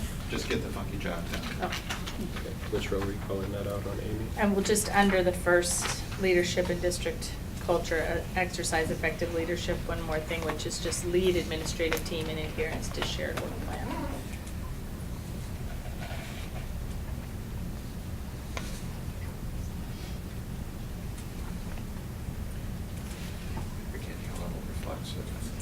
Yeah, I mean, it's, Because the shared work plan is embedded in here. Yeah, but this is But- his role. okay. So and- where was that, where, and- Amy, where did And you the want that? measure, and the Under the indicator for first that is? section. Quarterly report to the board on progress toward goals. Which we have anyway. I mean, everyone at your senior leadership team is coming to us on a regular basis with their pieces. We've done it on visioning, we do it on, you know, we do it. There must be, is there a more efficient way to do this? It almost feels like we should put this out up on the projector and just type so that at the end of the night, we have the language that everybody wanted. Except it'll probably take us longer to set it up than just. And then halfway through, it'll shut down. This actually should be We are a not little, under we policy. try to be But under 21st century leadership. rather Yeah, than. I it is really like- think, I this- really think We'll we're just actually start. moving, now that we figured out what we're doing, we're actually moving along, so let's just do it. But taking the notes and then somebody typing. Keep them. talking and Well, we'll try to Julie's got it capture. all in Yeah, writing, we'll do it. so I We'll do think, it. right, correct? Okay, Well, I have some of it right, I could just send it to Rita and Roseanne, the Okay. language. I have a lot too. Okay, so anything under legislative advocacy? Policy and governance, legislative advocacy. okay. I think those are good ones. Well, so my only question was been, I think I put some kind of a measure and implement the recommendations. Yes, like, do we want to delineate that they're all the recommendations, or, I mean, it's just my special ed thinking, or 90% of the recommendations is the assumption that they're all the recommendations, you know, what, Are you talking about, the Yeah. Whitehurst report thing. so some of them I can't personally because Uh-huh. they're related to labor contract. Uh, Went through- All right. So we could add language that says that are within our, As District. practicable. that are within District. district control or. Okay. And then Julie had considerably changed the evidence for success language under the second point. Those are totally different sentences. What do you mean? What are you looking at? Proactively advocate for legislative priorities identified by the board. The two different sets are totally different. I think I was just trying to come up with, again, what was going to be evident, a plan, or, let's see, communicate a plan, complete a communication plan, clear. Wait a minute, what are we talking about? Just The- a little the- different language the- on that. Here, Okay. Julie, different from the state pen here. Complete, I guess they're saying the This is same what thing, we so I don't would really say. care. This is for. Oh. Yeah, it doesn't matter.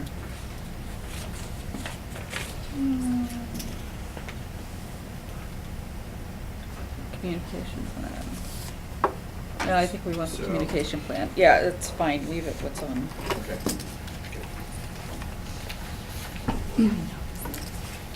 Okay, we good with that section? It was so long. Okay, communications and community relations. I said, establish effective communication systems within district and with broader community. Yeah, so what we And said, so- what we said in the evaluation was, I mean, it could be easily turned into something, there's clearly a need Oh, for wait a an minute. Did you overall send me a communication PDF? strategy and the development of regular communications, feedback loops, both internally and externally, particularly with historically underserved communities. Oh, I like that. I mean, that's what we wrote. Yeah. And that's pretty much the same as here. Evidence of broad district communication reaching all stakeholders. Bi-weekly internal reports out to the board. Substantive reports to the community at board meetings. Create meaningful opportunities for stakeholder engagement.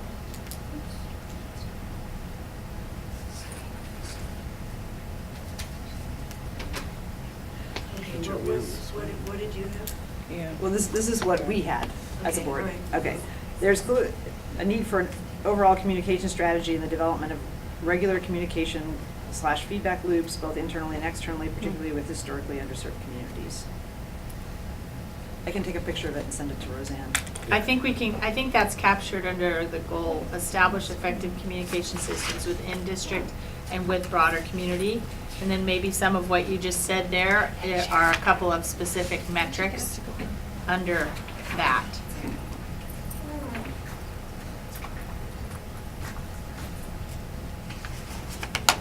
And then I would add a new goal under there, create mechanisms for student and family engagement in district decision-making.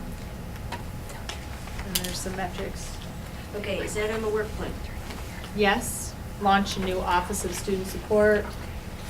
All these metrics are from the work plan. Meet regularly with district student council. Create new channels of communication with targeted stakeholder groups. Amy, what document are you looking at? I'm looking at the document that I provided as the underlying basis for this, which we used. kind of got Here's rearranged. copies. But we were trying to consolidate too. I mean, this could go on to Okay, so pages. Rita and Roseanne, I just sent you the language from the evaluation. That's helpful. Where does, where's the communications? Pardon?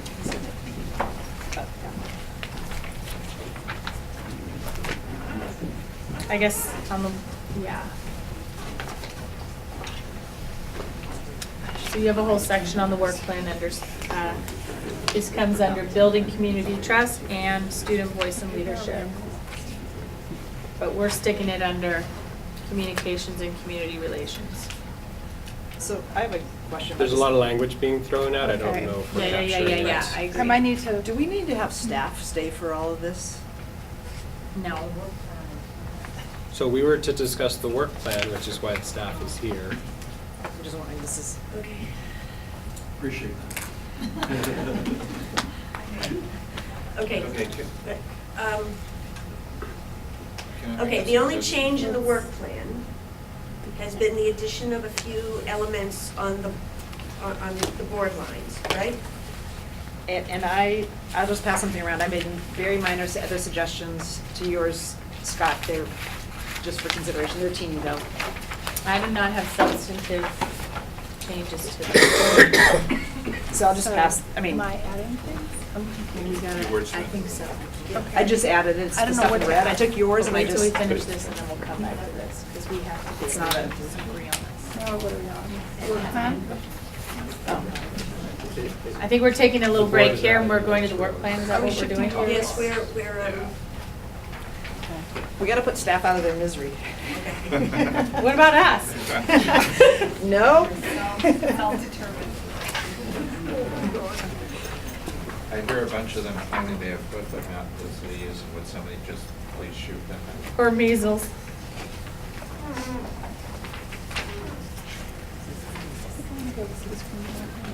So we're just gonna be talking about Scott's additions? So Scott's are the black and then I put mine in red.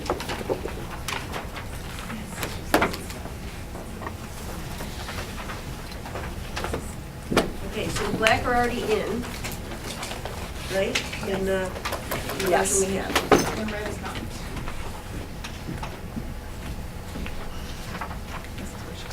Yep. Okay, so it's provide oversight role, not rows, to ensure internal consistency. Okay. Okay, so work with staff to ensure alignment of strategic plan vision priorities. So Julia added design metrics, set a regular cadence for updates and performance management.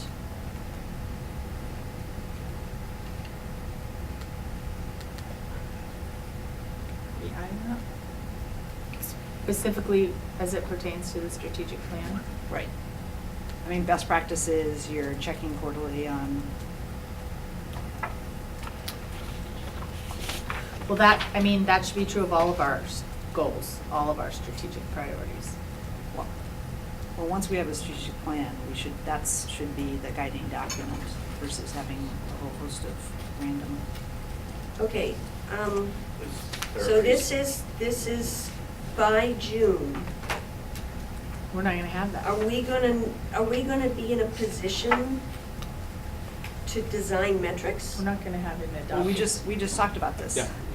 It's that, if you have a framework for a strategic plan, you're gonna have a general idea of what your metrics are gonna be, your balanced scorecard. You're not gonna have information necessarily to plug into it, but you're gonna be, As each chief comes aboard, they're gonna start identifying department level performance targets, which will begin to emerge district level KPIs. So Okay, but is the board doing that work?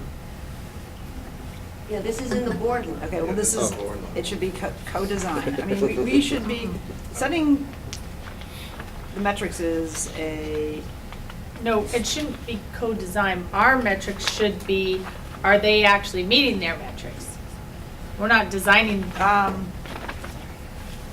Well, they don't exist right now, so they're emerging. If we want to, they're not as 360 degree as we, I think, all want them to become. So they would be sort of an initial set of organizational metrics. I see Every this- I organization- just see the staff bringing us metrics, and we might say, we've got a hole here, or this one doesn't make sense, but I'm not co-designing those. yeah. so every board that I'm on that has a strategic plan, the board is involved in, I mean, it's, you're setting what's important.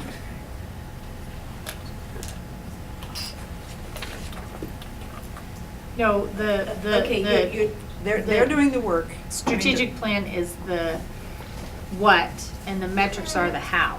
And we're the what. No, it's how you're doing on the what. Okay, can I just go back to, before we settle this? Whoever designs metrics, is that gonna happen by June? Really? What we have here is audacious already, so we will certainly take another look through it to see if there's some tangible performance indicators that we can call out because they're in place. But we're going to be rebuilding system performance. Right. So, I mean, I do not want this to be, this work plan cannot be delusional in any way. So if this is not doable by June 30th, you need to tell us right now. well, I don't think we want to overemphasize the accountability when we're still building Right. capacity. Right. So when the conditions are in place, then you can indicate what the indicators are. So otherwise, you're just NCLB all over again. Okay, so I don't think we're gonna be ready by June 30th for anybody to design metrics. Because Well, we if we're not won't paying even attention know to- what info we have. Well, graduation rates, I mean, third grade reading, there's a whole host of things that your strategic, I mean, There's some high-level ones that are produced no matter what. They're the same ones that ODE holds us accountable to.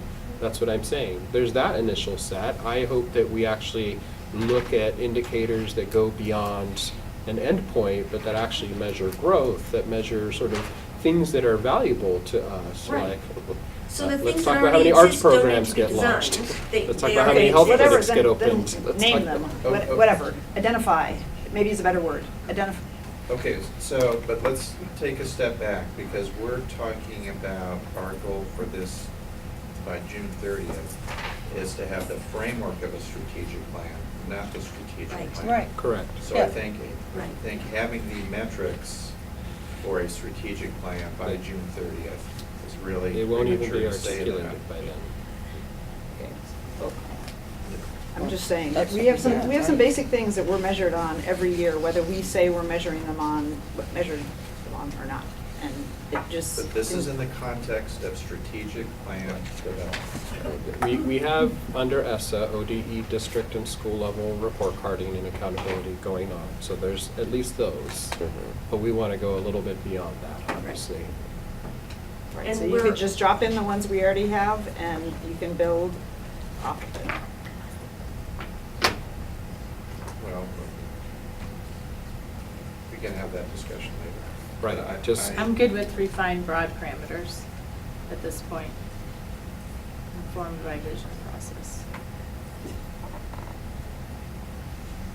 Okay, so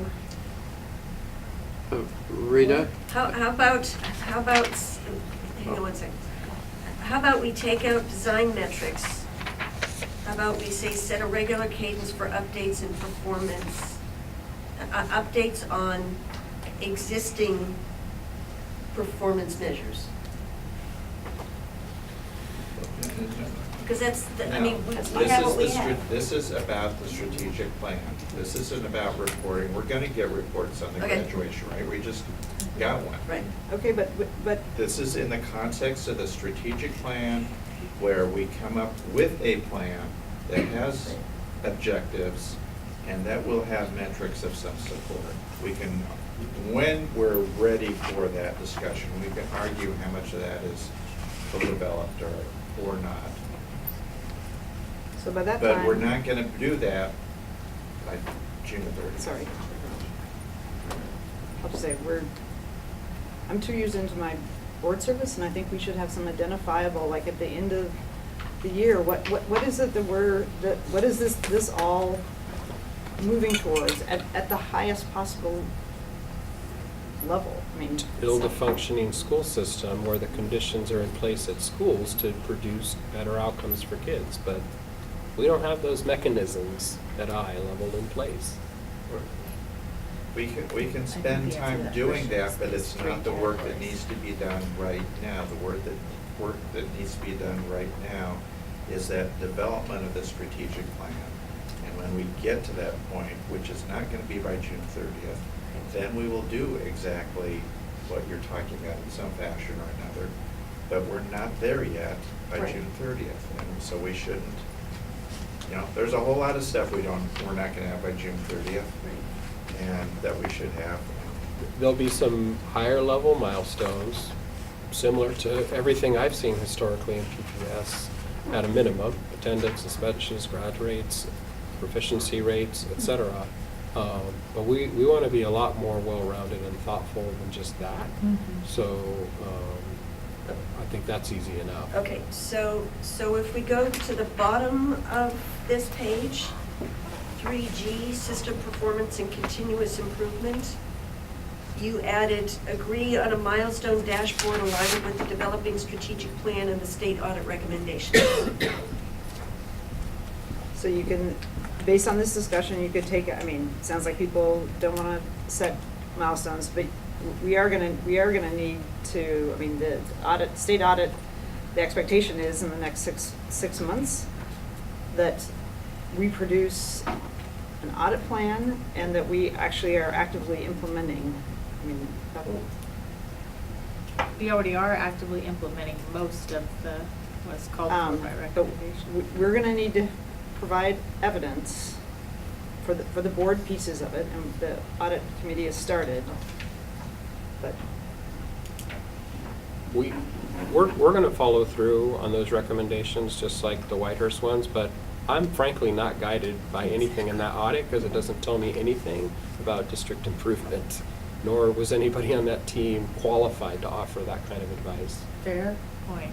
Well, So we're going to do our we diligence agree and respond to all the it. findings and that we implement it. And we're going to do them. So this is just the expression of, the board's gonna do them. I mean, unless the board's saying they don't wanna do them, but we're We're going to do put out a them. public document, so. I don't want to overemphasize those as any kind of performance milestones for us. Well, on the operating side, we did have some performance milestones that we need to meet, maybe not on the, Yes, there were a couple items next.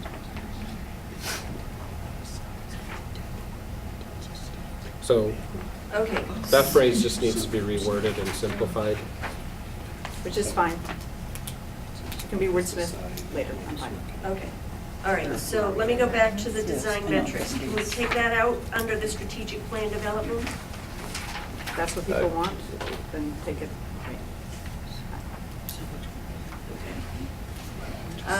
So staying on that strategic plan development, in Q5, implementation of strategic plan, ongoing monitoring. We're not going to have a strategic plan, right? To give by people a September. bit of a sense, we're kind of simultaneously developing a budget that identifies priorities across departments. So, Right. which is a bit backwards, because normally your resource plan Right. backfills your strategic plan. So that will help to form an outline of a strategic plan. So with our budget proposal should be sort of the skeleton of a strategic plan. It is our sort of our task for senior leadership to tackle at the PULP program at Harvard this July, which is a task I've done before with another just new team, so that we come back with more meat on a draft to be working back and forth with the board on. We're actually it's going from the grassroots up and then coming down, the visioning coming down and then the Yes. day-to-day work coming up, and Exactly. that middle piece is You got it. formation of the Very good. strategic plan. That's it. Okay. So I'm just, are we going to be in a position to implement a strategic plan in July, September? Aren't you still going to be, We're going to be refining Drafting it? it and hopefully have, well, I want to be ambitious. I'd love to open our Leadership Institute in August with a strategic plan, but that's, I only put that there because That's I gonna noticed work. at the top they had calendar for strategic plan evaluation, which seemed to imply that it was done, so. Okay, but refine, I mean, it's the next phase. okay, but again, this is the board line. Is this board work? Implementation would not be board work. Monitoring Monitoring, it. we won't be ready for monitoring. Well, there's, Okay. I guess, monitoring. Okay, so I'm gonna propose that we leave the red out on that goal. I think on second goal, your addition is fine.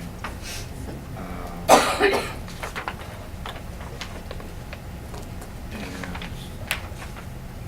I'm okay with the third one, all three as well.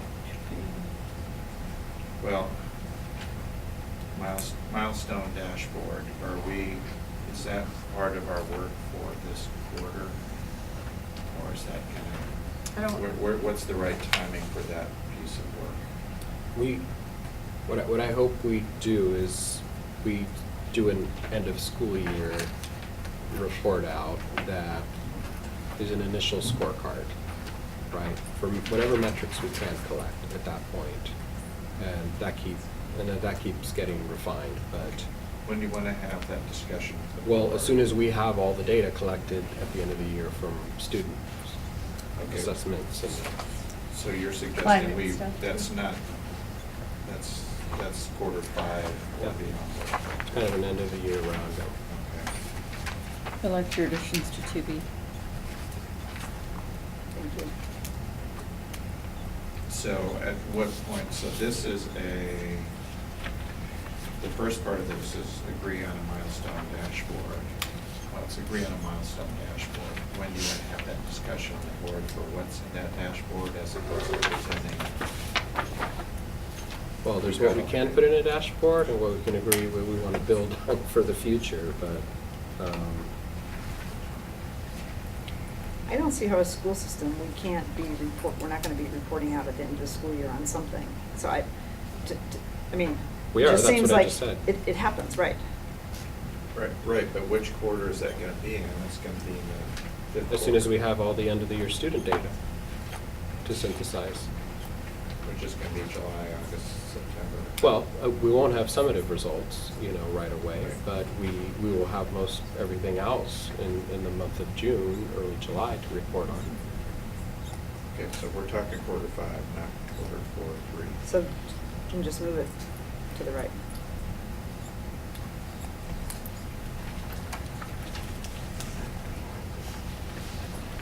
I don't know what I mean. I don't know. Where? Okay, so, Okay, so can I it's- just it's already understand? So it's already in quarter five. It's in quarter five, but we're gonna take it out of quarter 3 and 4. So what I noted is that we kept everything for 2B under racial equity and social justice. Yeah. And we are keeping the dashboard for the 5th quarter. Okay. Okay? Okay, Okay, so good. And then Scott's were, I think with, we kept those. yeah, we kept, are we good with the ones in black? There's two there with question marks. Under the systems performance. Are there- So- That actually in question Administrative participation in local and state collaboratives. administrative response to state student success scheme. Okay, so this is in the board. What are you guys looking at now? We're looking at So I was this. just looking at this, and Oh, I see. are there These question marks in here marks. today? Are there Hmm. Yeah, it's in here with that question mark, so we're good. Is it captured in here? Because I'm not sure what they're referring to. Right.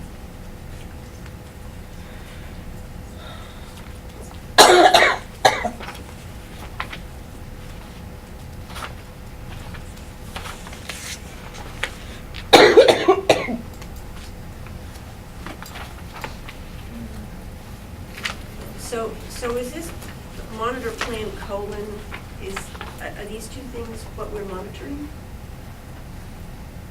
Are these like bullet points?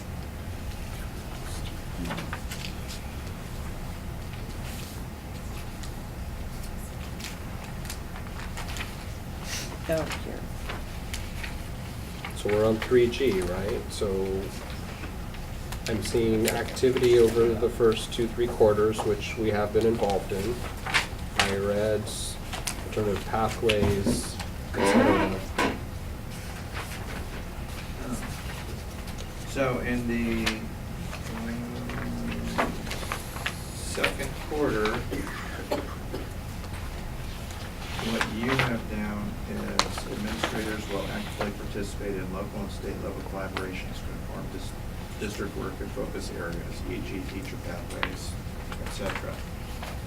What I merely mirrored in there is, Yeah. hey, can you tell us what's going on? Yeah, there's a lot in there. Dr. Curtis, 3G admin quarter 2. We have remained engaged in a number of collaboratives as well as higher ed councils. This Friday is another example of that as we talk about teacher pathways, alternative candidate pools. As mentioned earlier, some of the conversations we've had on leadership development, contracted services. We're talking about what an objective process for that looks like. You've heard a recent presentation on our emerging balanced assessment system. We do have a calendar this year. The surveys are launching in the couple coming weeks. So yeah, looking at it now, it looks like we've made progress on every one of them. Yeah. So yours is just to monitor them. Yeah. Yeah. Okay. I just had to say it out loud too. To look at. Sure, we're not off track. Remember what was that then?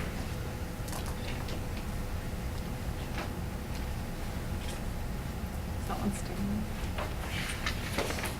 Okay, so I think we're good. We're good. Trying to get people home. We done with the work plan changes? I don't have,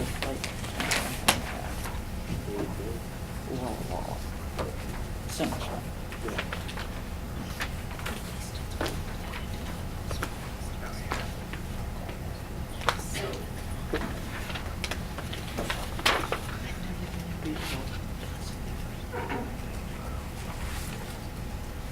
So it's a work plan. So we Okay. should, as a leadership team, all of us here, each quarter, just kind of see if we're on track and just have a discussion about it. Hopefully, during each of the 3 months, you're hearing evidence of the work and agendized for discussion, so. Can I ask that if things are removed, that they actually stay on, but just have a strike through? And then if things are moved from one quarter to the next, that it be indicated like moved from Q2? Say if it gets moved to Q3, that it says like moved from. Yeah. Well, I would hope I'm not moving anything. I would hope that we're having that discussion all together to say, Yeah. yeah, that one's Yeah, why gonna don't- move over, and let's note it. Yeah. So I'm not sure who's going to be the steward of the plan, I'm just. Right. Well, I mean, so in some ways, this is a dashboard. And it's not, it's a little awkward. I've looked at a lot of district work plans. I haven't seen one this specific. Yeah. comprehensive. And this should inform what we talked about earlier, is what's our timing through the year when we take up different topics. Should be aligned with that, since this is If- This is us Even though walking together. even though we don't have the metrics we want in terms of student achievement metrics, the metrics we've got are all embedded in here and should drive every single agenda. Well, it should make pretty transparent what we've been up to and where our time and effort is going during the course of the school year. So it's a pretty comprehensive summary of all the work strands being led by people in this room. It's a huge amount of work. And this is maybe next year's iteration, but if I were a parent in the K-8, I'd want to be like, so where does it show up here that something's going to happen to my students? And so I think really sort of next year trying to drill down so people can see how this huge body of work actually translates to impacts for students. Because I think it just the design of it makes it hard to do that. So I'm actually, well, last night the PTA meeting got canceled. I was going to try to sort of pilot a very quick PTA presentation of taking a number of these points and trying to do that. But I think that's, when we talk about communication strategies, I mean, Right. thank you, staff, because you guys are here or not, are doing a hell of a lot of work. So as we get our rhythm, We need to let people know that's happening. each quarter, we want to get to a point to where we're creating communication artifacts at the end of each quarter so that there's a progress report about the work that's happening so parents do realize. We're trying to build a strong system so that the improvement you see is at scale and not just these idiosyncratic one-off site approach. Yeah. Did you solve everything in my absence? Yeah. Okay. So are we good on the work plan? You should leave more often. I should leave more often. So if we go back, we're done with this. I mean, this is kind of a big deal. This is a very big It is a big deal. So who is the keeper of this document? Just, so, I mean, for updates. and- Roseanne, Was that it? Yeah. she looks so excited. I shouldn't have pointed. Well, it sits with the executive leadership team with Roseanne's support. Well, I'm just saying, like, for example, some of the things that are board related, so say, I look at, a small thing, but like the fee audit is gonna happen in Q3 and not in Q2. And so who am I gonna say, move the one to the next? It's you. Okay. That's good. Okay. Okay. So I'm going to dismiss the staff so they can try to not slip and slide their way home in the ice. You're It's getting excused. slushy out there. Is it? I believe so. It's getting warmer out there. Is this recorded right now? Isn't it? I won't make any. I mean, Right. okay. No, actually, it's not. It's supposed to be. It's not what? Supposedly, it is getting warmer, but it's still just above freezing.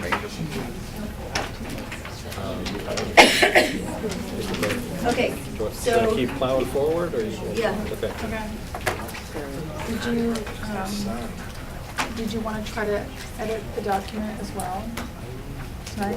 That document? this? Yeah. Is that what we were doing? Yes. I wasn't tracking it until. It would be easier than to try Well, to I get thought everybody's only notes together. changes- So we have we haven't made big changes. We added a couple of relatively small things. Yep. Okay. So, I just need to. so we're at, Small, not insignificant. You said you guys could leave and you're still here? okay. Okay. Sharon's going to serve as my backpack. if Who things has get- to if stay things get a after? little sketchy. Sharon has to stay after? Just Sharon. Are you guys like in detention or something? Everybody else gets to go to recess. and you I have don't to think stay. they were listening. You can clear your email here or go home and clear your email. So Julia, so we gotta add Yeah, but add that too, right, the standards. I know. Do you have them written down? Oh, I do. So we can have her add that. Roseanne, so for one thing, in the gray boxes, we wanted to add standards 1, 5, 6, just. The parentheses, numbers yeah. and the descriptions. That's just I a mean, cut and we can paste. go back and. That's a cut and We can go paste. back. Yeah, Okay. but just to put that as a reminder that we're gonna do Yeah, I that wrote it throughout. down. I'll just highlight the ones that we went through, the first that everybody agreed to. Yeah. Okay, so we left off at communications and community relations. So what Come we join us, have Sharon. is, There it is. so what we have as a goal is rebuild the communications infrastructure and operations. And the indicator is complete a communication plan with a broad range of clearly identified strategies for clear and effective communication of positive changes in the school district to all stakeholders. We can, So- do we like that one? Do we want to trash it? Do we want to wordsmith it? It's not super clear to me, and the end goal of a plan is not what's most, It's not completing, it's Meaningful to me. implementing it. yeah. Just saying, having a communication plan, period, is probably Yeah. just good enough for now. I don't know. I And think that's don't what it think was. Well, I is would we use the couldn't language that I sent create it from anymore. that we sent from our, you guys got it from the evaluation. And I don't think communicating positive changes is the Yeah, reason I- for that plan. When I establish effective communication systems within district and with broader community, I think captures what we're trying to say. Well, I think what put the positive was we really need to change the narrative, so it was just a reminder of being. Yeah, it's not that we shouldn't be. Okay, what did you say? Establish effective communication systems within district and with broader community. And then another Like- goal. Like, and then replacing that, or? I mean, I would, this doesn't mean much to me. I'm, Rebuild communications infrastructure. To me, the goal is establish effective communication systems within the district and with broader community. And there's a few metrics here, I don't know how. well, I mean, what we said in his evaluation is develop an overall communication strategy and development regular communication feedback loops, both internally and externally, particularly with historically underserved communities, That's pretty much the same thing. which I sent to you guys. Yeah, that sounds good. I'm not seeing it. Did you send? I got it. I can live with that. That's internal and external communication systems, so that's, I'm fine with that too, it says the same thing. And inequity. Uh-huh. Okay, so wait a minute, so is that the goal or That's the goal. And what's the Under evidence? communications. Well, one metric is, I don't know if you want to go into the internal reports out to the board, but biweekly internal reports to the board, substantive reports to the community at board meetings. Okay, no, We already have that on page 1. We have that under. Okay. here. And Roseanne, and you got the other changes on page 1? Well, I'm looking. I don't- Do you have a hard copy of it? By any chance? I emailed it to you and Rita. So You should be able to just pull it. part of this, my struggle with this, and I was talking to Rita about this earlier, is what's an internal communications plan look like and how do you measure that? And I don't have anything to whip out for a metric on that tonight. Yeah. Somebody smarter than I. Somebody has to write the plan first. So, yeah, so somebody smarter than me might have that. So maybe we just say our goal is to have a plan and the metric is the plan's being implemented that meets our broad criteria. I'm sorry, you don't think there's a need for an internal No, communications? I don't know how to do a metric on that, except to say one exists, but I don't know how the internal thing is, it's my computer about to die. There's another. No, it's not my, it's something else. Anyway, I don't know how to write a metric for that, at least I don't tonight. I'm trying to understand. Just create a communication. What we're meaning by an internal communication plan versus an external facing communication So plan. we're- The external is a lot clearer to me, but the internal, So the internal, for example, is so that. It's a goal, not a metric, not an evidence. You know, people shouldn't be, who work here shouldn't pick up the Oregonian and read what's happening at the central office from the newspaper about. Oh, wait, a I major do that all the initiative. time. I know, well, It's we didn't like Sometimes that. that's my case. But that too. shouldn't happen, so. okay, but to me, an internal communication plan can also be a customer service survey where we're hearing back from, when a teacher goes to HR and gets totally frustrated by whatever happens, we want to hear about it. If they go to HR and feel like they just loved me up, we want to hear about it. But we have no mechanism for collecting now. I think there's a lot of, that's why the vision stuff has been so good, is because there's people who we haven't asked before, or at least, feeling good that they're having a chance to input that.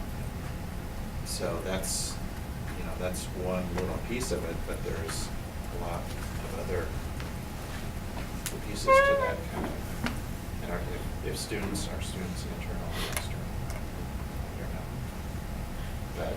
But there's a whole system there that, it's gonna take a while to build. And I don't know how to put that into a metric right now this year. Well, one metric that was here is create meaningful opportunities for stakeholder engagement. Is that too vague? I mean, that's important to do. I'm just, what we're looking for here is a stronger capacity for us to effectively communicate internally, externally, to the public, to the media, to students, to school communities. So we're not there yet. And this is one of the remaining departments to rebuild, which is why that word is there. So I'm trying to understand what success would look like Yeah. June in this area that would equip us better to get more solid in this area that I don't think anybody has felt is satisfactory yet. Well, isn't that, the first step is to create that plan? Yeah.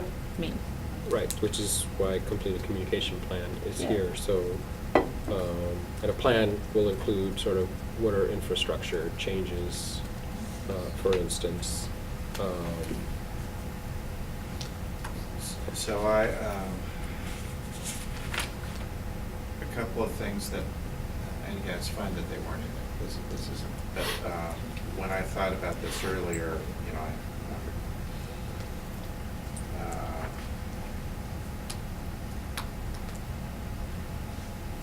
internal communication strategy for fostering collaboration with metrics. Yeah, that's still pretty fuzzy in terms of. Yeah, is it referring to how we all work together and communicate with each other as staff?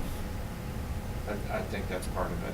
I think it's really multidimensional if we're talking internally. Because And that's it. we have a lot of ways we do that.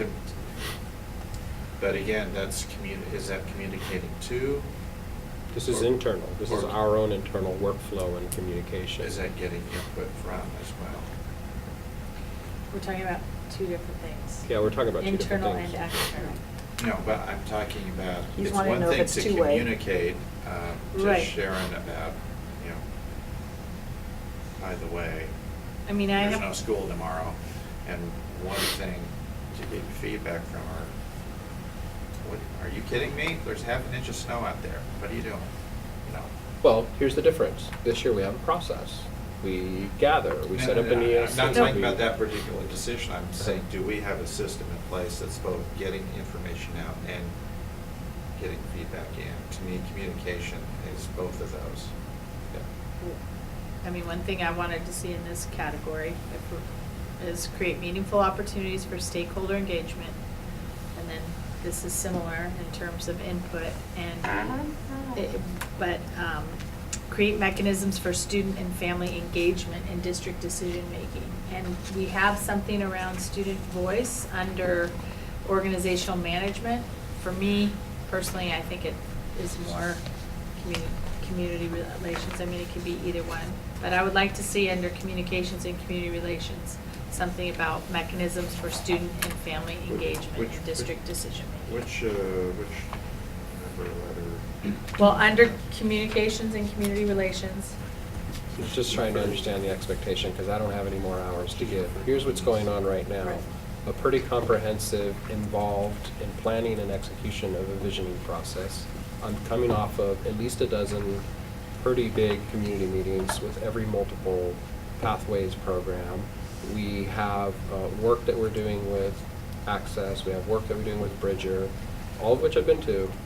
We have work that's going on with Rosa Parks about to kick in again because you're getting the communications. It's not like we haven't engaged them.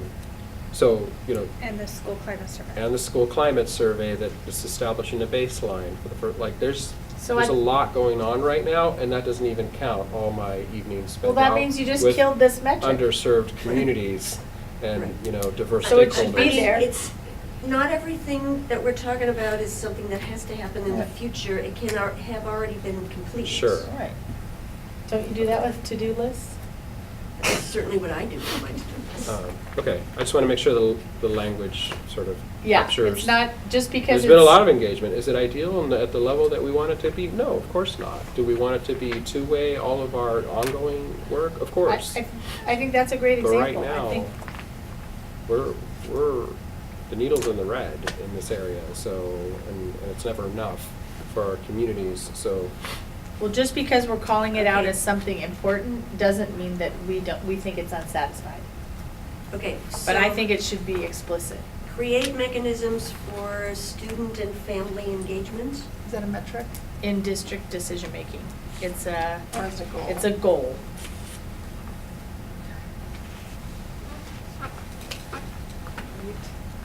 So I think for both, And then, for both of these, the measurable is, there's a plan, there's a mechanism. Well, there are actually some metrics that are included in the work plan that are pretty specific, because you have launch a Are new we office taking out of these? student support. Are these going away? Well, instead of, can you strike through, I guess, instead of erasing, is that? Sure. So would my rebuild communications infrastructure, is it a strike through? I mean, are we taking that out? Yeah, I think the red took the place of that. Yeah. Yeah. Or we're keeping establish effective communication systems with district and with the broader community? Yep. And then I would make a space because it's a separate goal.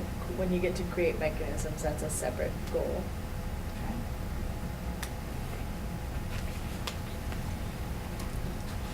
Am I okay skimming this?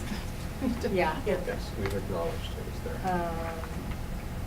And then, I don't know how, nitpicky people want to get, but under student voice, if you want to include a metric, launch new office of student support, because that is something that, Well, okay, You so have- my understanding was that was being reconsidered. So we will. this would be as a metric, if we do put it on there. wouldn't So it? it would be off metric. If I had to pick things from the work plan as to pull out as a priority, that wouldn't be like a specific launch that office. Well, but It's that's. not about the office, it's not- it's It's what. about the It's about creating a engagement. system for, For greater student routinely being voice able to- and leadership opportunities. Yeah. So we're about to sort of do a little reorging to be able to accomplish that, so. however you want to characterize Right, so, that. we have this spring supporting youth leadership conferences, including in the middle grades. We want to set up for more affinity groups in the high schools and the middle schools.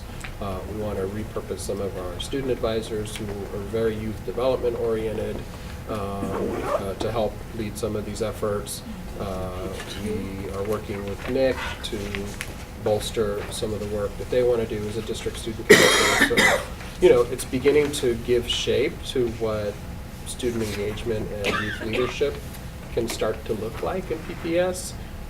It's just we're starting to sort of gather elements that have been sitting in different teams together. Can I just point out, so on page 3, the third box down. Yeah, there it is. Yeah. Thank you. That's No, right. second box down. Promote student voice and leadership and increase student engagement Yeah. opportunities. Evidence is increased opportunities and on. Right, is. but What it's is. under Okay, the so- organizational management. Okay, so how about we cut and paste, we move it into move it. communications and community relations. Those metrics are fine with me.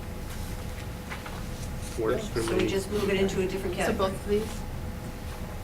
So do the whole one. The whole row. Or you can keep that as the goal, and then just move these metrics. Just in collaboration with student leadership, develop. You're looking at the horizontal version? No, you're looking at this one. No, it's just in a different category, we're talking about moving it.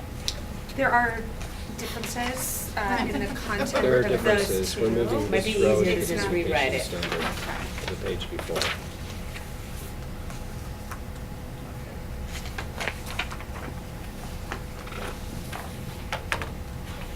Which This brings me to- crowdsourcing Oh, is, wait a minute, hang on, but you, that's the nature of our beast, unfortunately. Yeah. It doesn't want to. okay, It doesn't make sense. If I Oh, I were think you, it'd be I'll easier to type just it in. rewrite it. make another box. We're gonna make another row. Okay, so we know what we want to fix Yeah. there. Okay. Like a different By one the way, completely?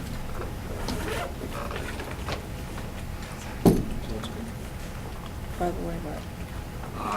in the work plan on 2E, for the board version, we should have something explicit Did you just about write the- engaging students That's in it. that decision-making process.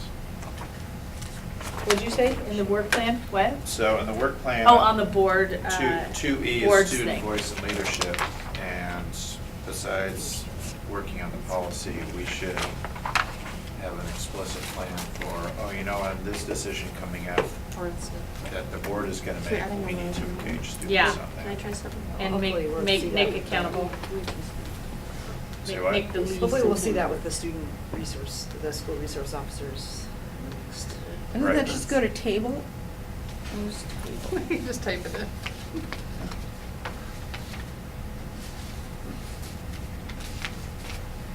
Do you have a map? Yeah, I would. Okay. But as we get into our work in a calendar, we should be able to anticipate, well, students are gonna be very interested in this decision, so let's engage them early. Right, that, and we're gonna need to have support from this Yeah. communication staff. Absolutely. So again, let's just distinguish what it is I'm doing versus something that you want to see us do organizationally. Yeah, We're this having a is- sidebar conversation about the Okay, work plan. This is work plan and board role, not you. Okay, Different. because if you want me to personally provide increased opportunities for student leadership, and I'm certainly giving direction in that regard, and I will be continue participating with students out in schools.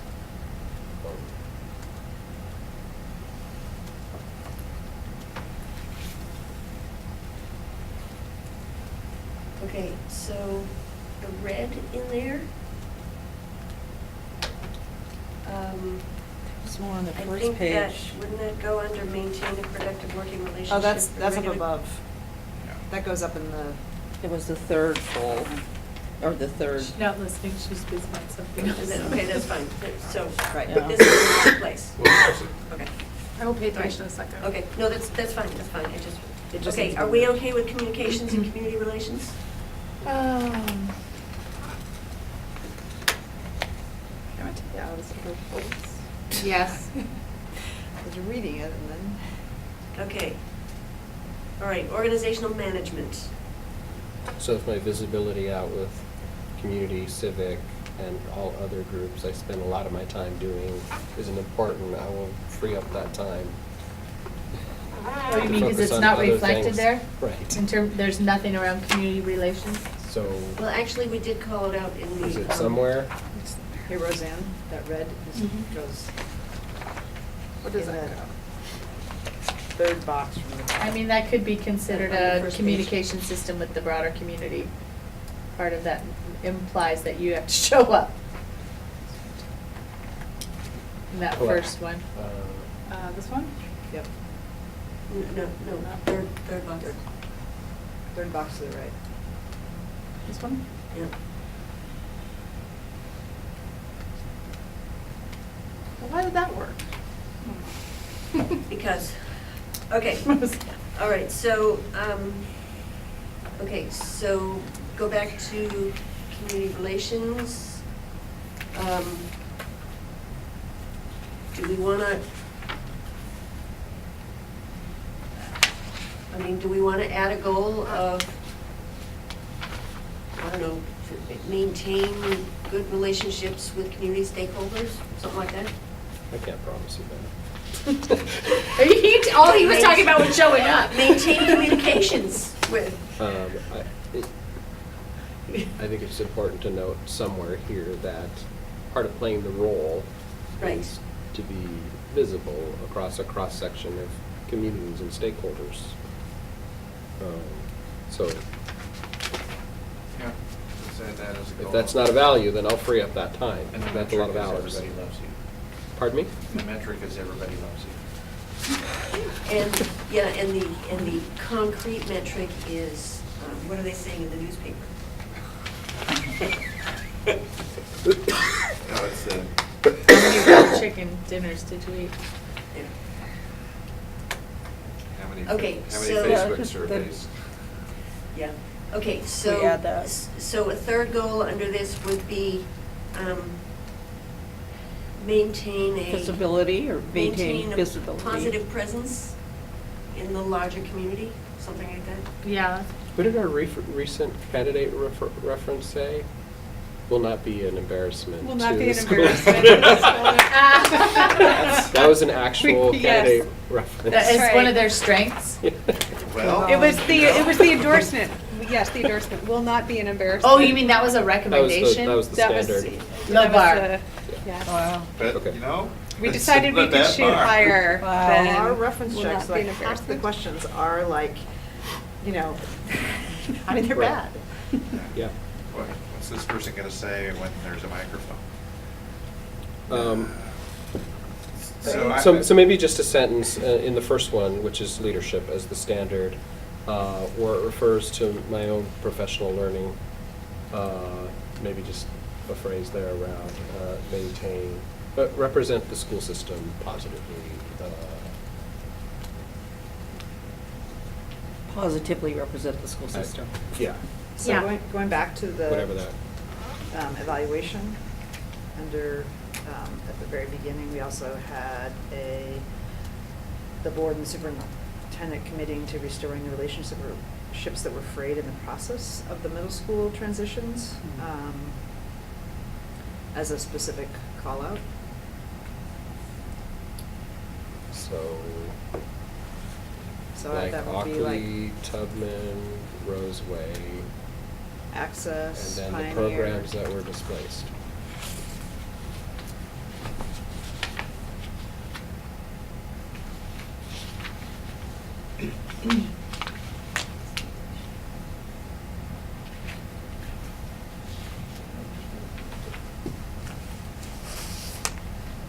Are you suggesting we put something specific? Because staff remains engaged with those school communities. I can't make Well, them like me, but. Pardon? I said, staff continues to be engaged with them. Well, I guess I don't think the standard is whether they like them, but are we working at supporting school communities that were impacted by our decision-making? And it's a board goal as well. Yeah. Under organizational management? I'd say the community. I'll be Probably at, I'll be at Access on Friday for Okay, wait. the, Okay, the tour. we're bouncing around and we're getting sidetracked, so Roseanne, can you go back to where we were? Sure. Page 2? Okay. One.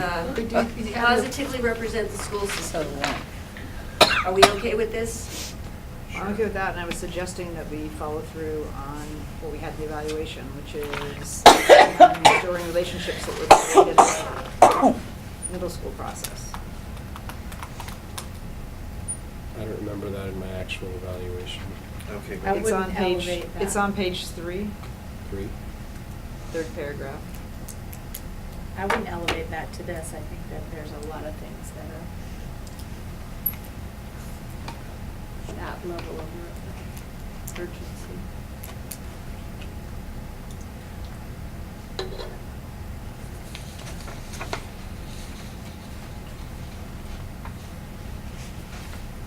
Okay, so remember, this is back in the leadership and district culture section. Right.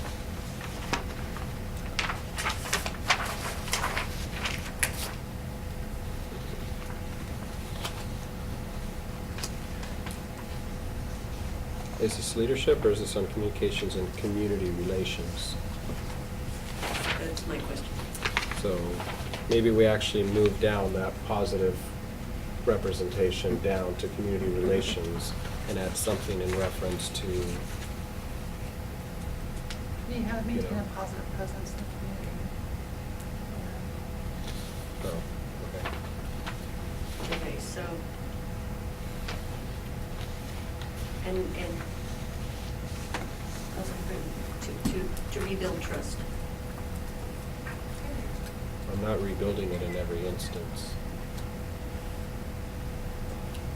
I don't think it was rebuild trust, it was restore relationships. Just want to add that, maintain a positive presence in the Or community. continue to provide supports for school communities that were impacted by the middle school process.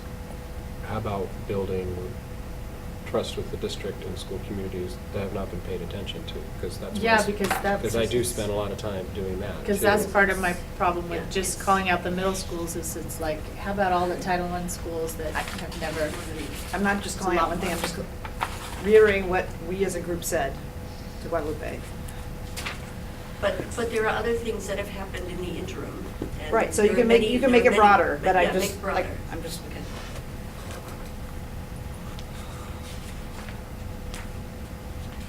Okay, maintain a positive presence in the community and or NAD. Work at restoring relational trust with With the school school communities. district, school Mhm. communities. So, it apply to Restoring. new ones or the ones that, Mhm.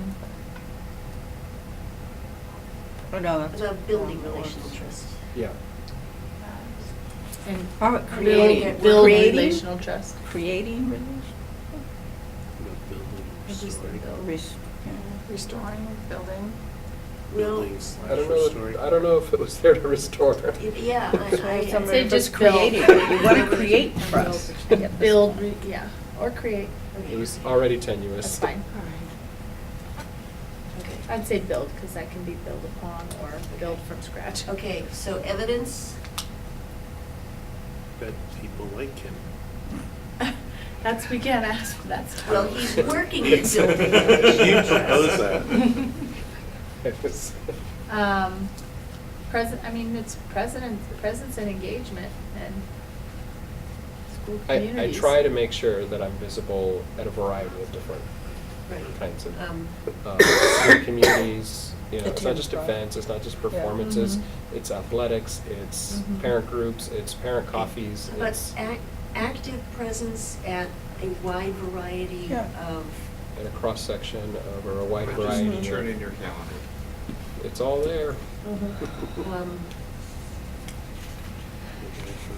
okay, so, think about active. So presence at wide variety of school and community activities and venues. I think venues is inherent in community. Okay, whatever. Okay. Yeah. That's good. wide Fine. variety of school community activities. Visible presence. School and community. School and community. That's true. Is it visible? Yeah. Ah, it's okay, look at that. Undo. I love that, my best friend.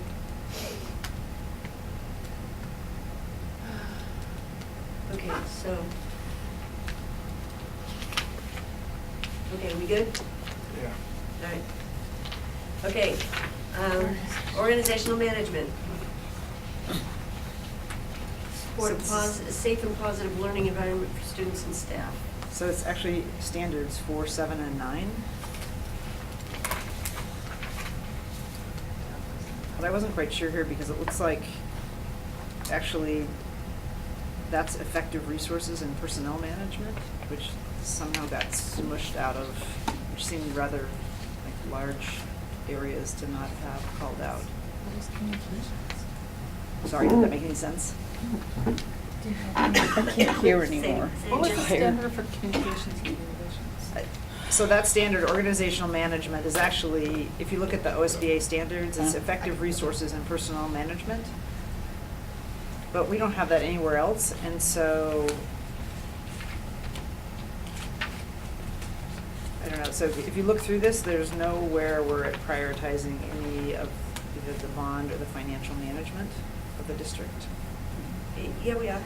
Where is that? It's the third box down Ah, under. I'm sorry. So, I would just suggest, are we gonna try and use the OSBA standards names? Yeah, Because then it would be effective resources and personnel management and organizational management. That's, so two different standards. they're actually standards 4, 7, and 9 is what it looks like.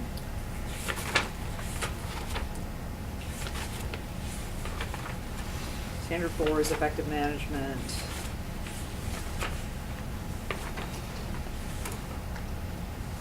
Well, I guess we were trying to consolidate into Yeah, we something that can makes tease sense them and out not if we want necessarily to. keeping Yeah, the okay. standards We'll- titles. Okay, we'll tease them out and we'll Yeah. recategorize, and so Okay. we'll do that, okay.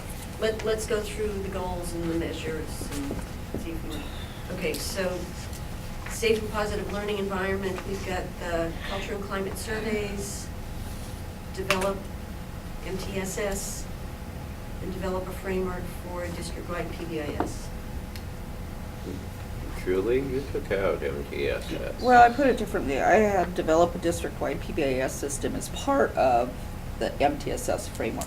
It's a system, so. So the question is this year's our expectation that we're just establishing a framework, or that we're actually providing supports to students? I think they're establishing a framework this year with implementation to come. There's infrastructure, PD, and work with Yeah. specific schools going on in these areas. So it's But- ramping up and it's definitely. So in next year schools. would be like full implementation, every teacher? Partial or- implementation. Depends on the budget. Yeah. We're going as wide as we can with the Yeah. resources we have. But so But this it- year's the We're prioritizing development. schools. We're developing framework in the system, right? Processes. And same thing with PBIS, we're not actually providing supports to students? That's why I said We development. followed through on the things we committed to doing for student crisis response. So we have a team that's out. I mean, all the contractual things that we agreed to are But we don't have a- happening. We have an MTSS. But we don't have an program overarching person. PBIS district-wide framework. I mean, so that's why I'm saying that these are just systems that still need to be further developed. So this means at the end of this year, that framework will be, if you accomplish the goal, will be completed? It'll be articulated Yeah. around what it will start to look like in implementation. Yeah. Of which there are examples of, but it's not at scale, because we don't have the capacity. No, but the Right, I'm development, just that's what's asking- solution This is tree what or it says here, solution develop tree. an MTSS framework, so I'm just saying, so this is saying that at the end of this school year, we'll have the framework in place. That, I think if you accomplish the goal. That was my Yeah, understanding, we'll talking have to a the team. framework and examples of what Yeah. it's looking like in And then- supporting schools. So then, Yeah. starting July 1, the goals for 1920 will be implementation at whatever scale At we can whatever manage. scale we afford or invest in, yeah. Right. So during the budget process, we should see some, with this much money, you get this amount, with that much money, you get that amount, to give us an idea of. Yeah, I think that's what the team's been sort of locked up dealing with. But I think what you're going to see is, there's hundreds more entering kindergartners on IEPs we didn't anticipate. So there's going to be a big ask there just to comply with their plans. So Yeah. you're going to see a request for more focus program classrooms. You're going to see a request for either more teachers to open up more classrooms or additional paras. I'd rather hire sped educators personally. But, Oh, yeah. SPED is ballooned because they're entering the system with plans, and so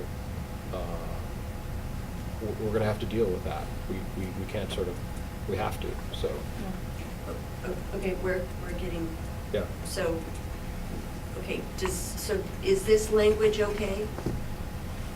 Yep.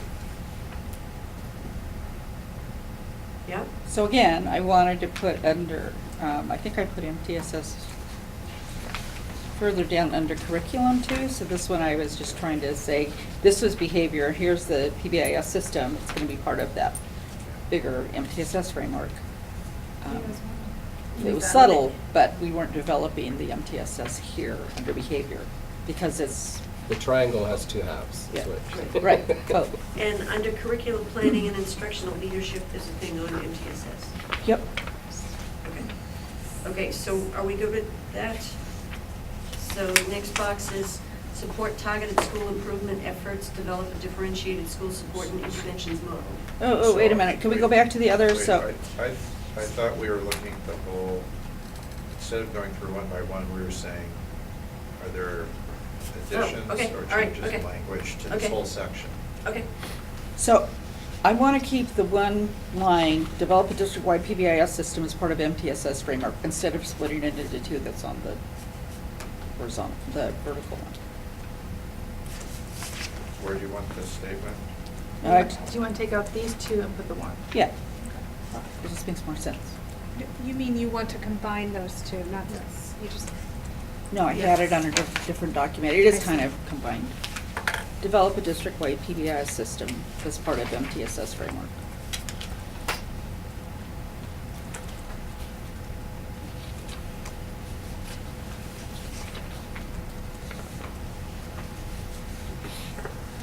Is that correct, Julie? Yeah. So in the next one, are we just developing and submitting it, or are we actually, should it be being implemented? Well, Well, The asset plan. It's a I- question, it's a question. No, here's where the status of that. So the team has been busy tiering our schools and differentiating supports and coaching to them. What we have not received is ODE has not issued CSI and TSI templates out to districts. So we personally went out there and met with them as a team, like, let us know when that's ready. We're gonna sort of start doing the work, assuming at some point you're gonna give us a template to fill out for compliance purposes, but we don't have that yet. Or are they gonna build it based on what we show them about what we're already doing? We heard no evidence they've got it together yet, so they're already a year behind, so Is that allowed? at some point. they Otherwise, have it's like, to- what is the They have language- to be responsive to the state of Oregon plan, so I imagine sometime this spring, they'll give us some kind of a template, and we'll plug in all the work that we're pre-slugging, and we'll submit it. Is there even a definition between comprehensive and And we want to targeted? submit it because we want the set-aside that comes with it. As insufficient as it is, it's almost $1 million. We could use that now Mhm. across 30 schools, which is about 20 grand per school. So what is that going to buy us? Okay, all right. Let's move on. Okay. It's page 2. Better than nothing. So I have Better something at the very last one. It's the initiate process on the right-hand side, the last box. So it seems like we want to do more than just the audit completed and the findings communicated. Okay. Usually when there's an audit, there's findings and recommendations, so. Which language Where are are you you looking at? See, The last it's the very bullet. last bullet on, An audit of 2017. It's actually not an audit of overruns, it's audit of the bond. yeah, it's a, Audit of 2017 bond, Oh. okay. external audit. the performance audit. So it should read a performance audit of 2017 bond completed. Yeah. Uh, Findings and recommendation- recommendations. Findings communicated, recommendations And recommendations implemented. Yep. implemented.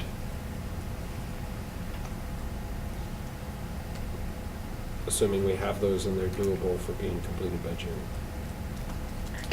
I mean, frankly, this is a huge thing this year that I think, I know we don't want to add more, but it seems like Guadalupe should get credit. Yeah. Madison, Lincoln, and Benson, and then there's a piece for Benson to complete, but it seems like, Those are milestones. It's not in there. Oh, okay. Well, it is continued implementation of bond-funded school modernization. It's on the left, but not there on were the some right as huge evidence. milestones. Right, so I'm hearing add a bullet, right? Yeah, Yeah. completion of planning for schools. From here Completion to and 2000. You know, 3/4 the way through that with Benson yet to get over the. So completion of planning and initiation of construction. submittal of master plans to the board Design for and, approval. design and construction. There's still a lot of design next year. We did demolish a school. That's construction. Okay, Roseanne, read the sentence.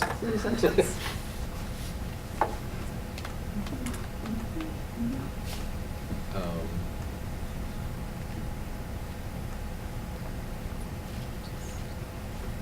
But, We're looking for a sentence for everything we just said.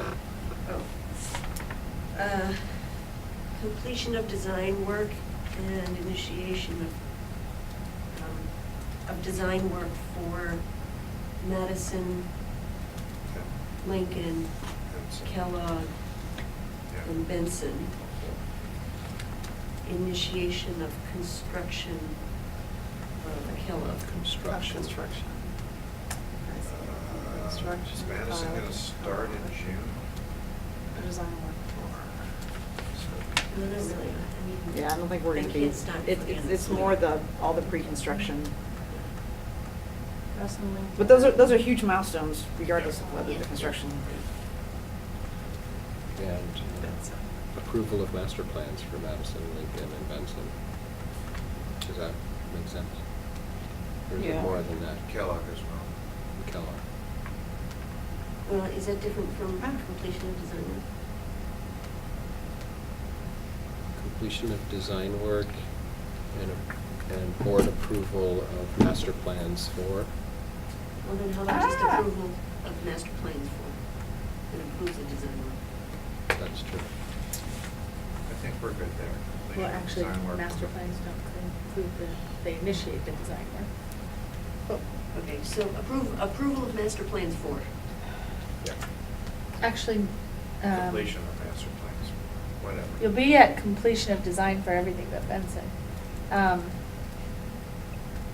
So I think it needs to be worded in such a way that, like, it's not like the Benson's complete, because I think that's work that's gonna happen over the next 3 to 4 months. How's that?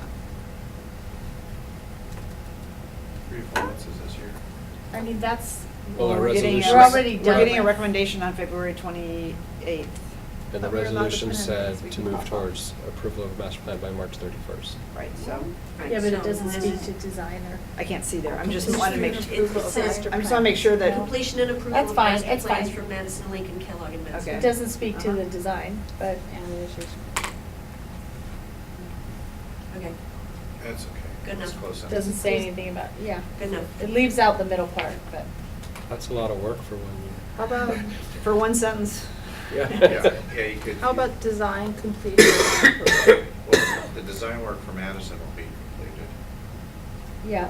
But it would, I And- mean, I don't Because think this we is need like- to get. It's fine, that it's deep. fine, I it's know, fine. it's We're just, leaving you out, know, it's fine. We're, It's fine. Yeah. Yes. check. Okay. Anything else in this section? Do we need another box?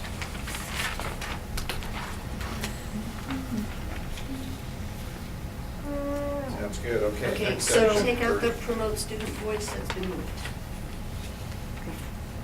Delete that cell, that row, delete row.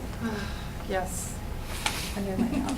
Comments. So just, Under just layout. highlight the whole thing. and then Yeah, and delete. then delete row, across, Oh, yeah. Or do it later. Both boxes. yeah. Okay. There you go. I've got our table, delete Get your row, hand on yay. There you go. Okay. Delete document. Yes. But it's given. Okay.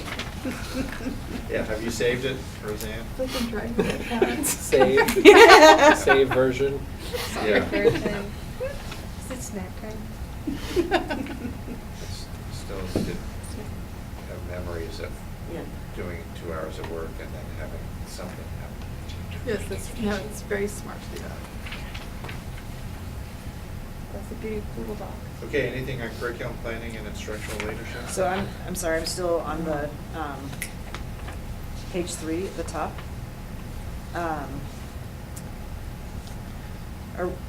It says that complete and communicate and update a 5-year racial equity and social justice. I think you mean plan, not policy, because Yeah. a policy. Yeah, Right. right. Yeah, Yeah. Yep. Where are you? at the top of Yeah. page. Top box, page 3. It's racial equity. Oh, you know what, I think it's, Right there. you moved down, Yeah, right? yeah. No, what was the? It's under organizational management.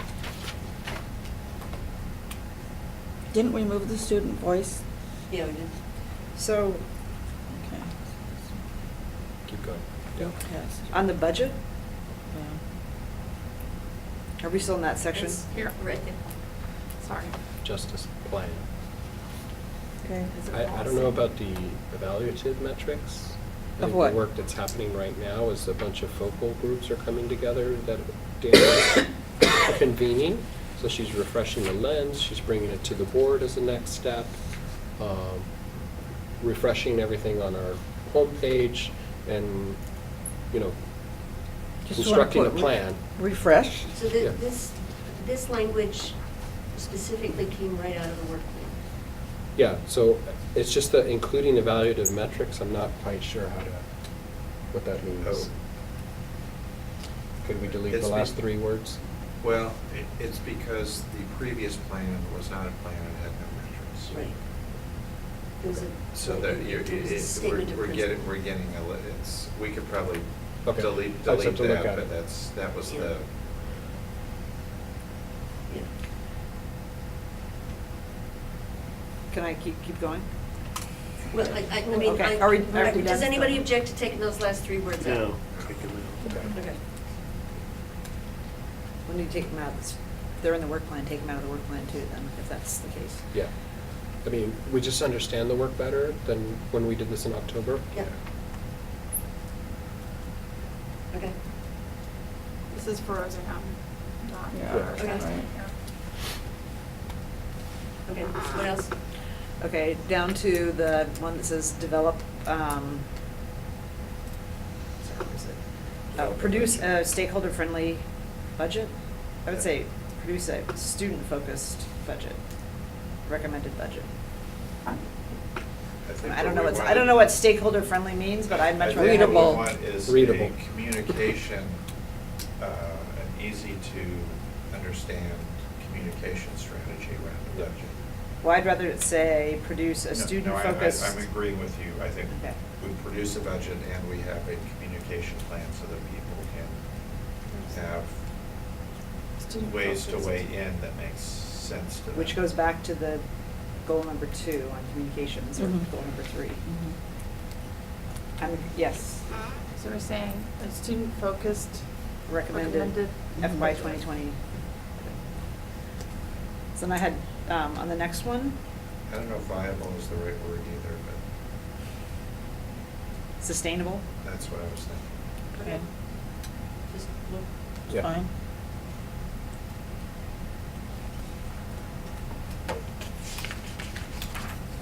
Just FYI, we're going through a big cutting exercise because we don't actually have new monies for July. Our expenses are going up by just maintaining current level, so that's not a small number. So is that second, That's right, identify we've got that additional big investments, a valid use of time? The what? Identify additional investments should revenue improve. Investment priority, should revenue improve, yes. That's the wish list in case. That's the wish Yeah. list.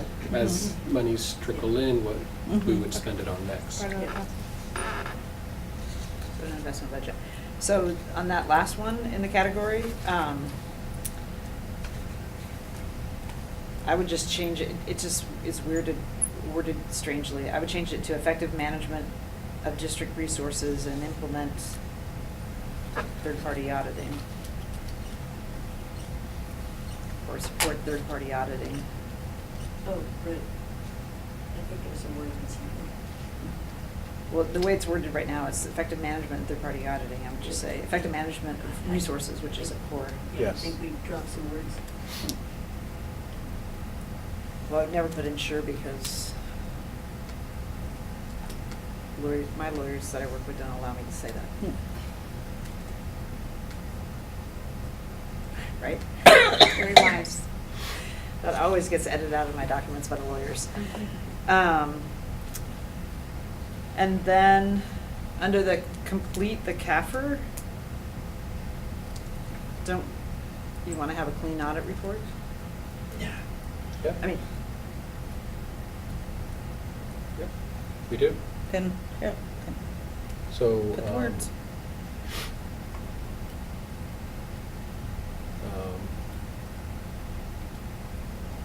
I don't know what the complete a CAFR and audit findings mean. It's just like complete a CAFR and then, With not a good rating. like with minimal findings or Right. non-material findings. I mean, Yeah. that's what you want, is you want a Yes. CAFR, but we know we're gonna submit a CAFR, so that's like gonna Right. happen, it's that you want one. Material audit findings. But Well, you it's got already that? Material happened. findings. Pardon? It's already happened. Yes. Yes. Okay. So let's set the high standard that he's already met. Don't we Okay, want so to complete receive clean, receive a clean with no, CAFR? with no findings. Right. So Take out the with and instead of above with. and. So, and then we've got- There has to be some benefit to Did doing we do this the late. CAFR, or did they do the CAFR? We did. On the last one, cooperation and Secretary of State's audit and create, So if they're doing it, instead, we're not completing it, we're receiving a clean sheet. no, we submitted a Okay, CAFR. I was gonna suggest some changes in the last sentence. Well, wait a minute, before we leave this sentence. So receive a. Clean audit. Receive a CAFR, a clean CAFR. Clean review of our. We provided the report, correct? Right. Yes. So the languages, so. Right, so it's, So complete. But It was this, fine. this was The an report? external audit. Yeah, So but it- Right. someone else did it. But it required hundreds of Yeah. hours of our team. Right, okay, so then a cooperation with external auditors to produce a clean CAFR. Yeah. With no material findings. We expect that every year. I was gonna say, that's gonna be like an enduring, like, goal. Not just the years where it's already happened. We will continue to build on our successes. Okay, do we need to Or say with no always do material the findings? evaluation if we in say clean? February. Yes, because that's the standard that you want. I mean, It's not material findings. and it just happened to be also the one that we got. Okay, do a good battery. Okay. What? Do a plug, get warning. Oh. Back. Okay. Is somebody typing? Yeah. Or- Go ahead. The low battery one. She's gotta get her charger.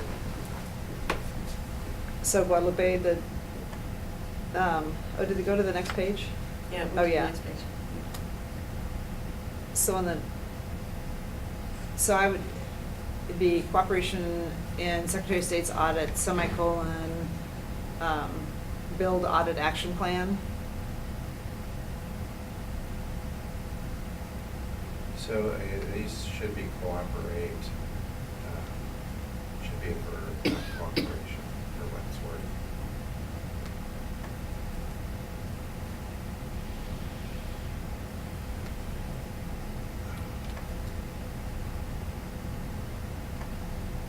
What was the phrase you used, Julie?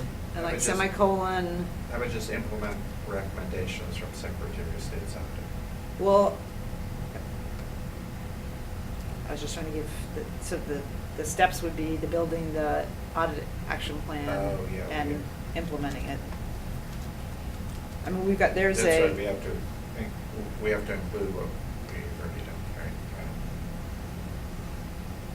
I mean, this is like a huge body of work that's gonna happen across There we the go. organization. Yeah, yeah. You're a darn good secretary. I was just thinking. Yeah. Mr. Collin. Yeah, can we say Excellent something use of about district typing resources. skills? What about? No. I took orchestra, not typing. That's why I never finished my dissertation. Such a thing as a dictaphone. Text is, speech to text. Okay, we done? Well, Yes. There's another page. That's what I was referring to. Next Okay. section. So, the establish a culture of performance reviews. Sharon Transition already to did that. is not. Are we good We're with working curriculum on it. planning and instructional Oh, leadership? you know what? No. Hang on. We're, I think she's skipping. My job is becoming impossible. Much of this you've You're on already the It's like said. keyboard. 3 superintendents worth of work here. Think of it as getting credit for doing 3 superintendents' worth of work. that's why there are so many pages here. So I guess we had, I'm just looking to see if it touches on all these things, differentiated school support and intervention systems, arguably, yes. Targeted strategies of support to raise achievement for historically underserved students, not really. Well, we've got. Equitable that's access in and the, outcomes for all students. That's in the, You know what? it's, Second box. Should be under. It talks about differentiated school Differentiated supports. school It doesn't supports, talk okay. about targeted interventions for identified subgroups of students. That's Well, all right, we though. had- Different, I mean, it's I mean, that's what applied. I think we have it implied. under That's fine. equitable outcomes. CTE, yes, safe and supportive learning environments. Do we have somewhere in here, update and adopt racial equity policy? yeah. Yes. Yep. Okay, Stuff. I'm fine then with Uh, curriculum. Do we want planning. anything? So I have something in there. Do we want anything on developing a plan for adoptions, Oh, you know what, this is it. curriculum materials adoptions? I I've thought got they- it. Are we doing that this I thought year? I thought they were developing that. So we're developing a core curriculum. Yeah. So there are probably some areas where materials adoptions could be used, but these are all, these are co-constructed with teachers, they're not textbook-based curriculum. So I have one thing in the curriculum planning and instruction, but I'm not sure where to put it, or maybe it was earlier, but in the evaluation, last year we had, on page 14, the middle school piece. Can we get any more noise? I'm sorry. You could. I'm gonna hold this together while you put this in text. Just give me that. Okay. Which was,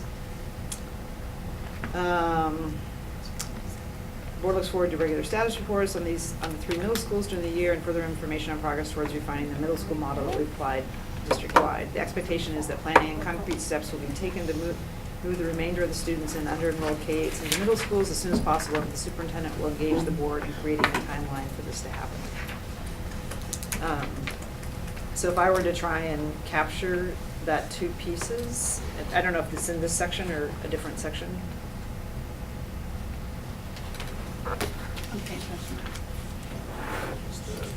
It could be there, or it could be, Is the boundary stuff in here somewhere? Boundary stuff is, yes. Well, but it's also equitable access and outcomes that so we is have here that's already. a better place to just temporarily go back? I wasn't sure what to put it. Page 2. Is that where you think Julia should go? I mean, there's a lot of stuff in that. Right-hand side, there's Well, I think it's Preparation about, steps to ultimately, it's equitable Right. outcomes. boundary review. So it's under the organizational management? Wherever you want to put it. So do we want to, Is that what, so you were talking about the middle, there's something in the evaluation that talks about setting a timeline. finishing And- this whole. And so Julie and I were just trying to figure out which one it went into, because it, I don't know, curriculum planning and instructional Well, leadership. okay, except did it make it into the work plan? I don't think it did. Well, if it didn't make it into the work plan, it's not because I didn't try and add it several times. Well, actually, it is, my understanding is that it's part of the boundary. So the first phase of the contract is to work towards the issue of the feeders for Kellogg, followed by what recommendations there are for reconfiguring, I think. So Julie, I'm not opposed to adding it. It might be under the third box, under the organizational management. We've got a bunch of stuff. The like equity? Facilities. So if I were to describe it in 2 sentences, it would be, provide regular status reports on the 3 middle schools, semicolon, right? Which 3 are we talking Pardon? about? Which 3 are we talking about? The 3 that were in your goals. Ockley, Harriet, Tubman, and, Yes. Like we So this were- is on- like it's already Like happened. under we did right, something okay, like so that. check, and then semicolon. And So- then, Are we talking about this part here under initiate process here? Yes, so I would put it after focus option review and the next bullet. Provide board with a mid-year update on 3 new middle schools.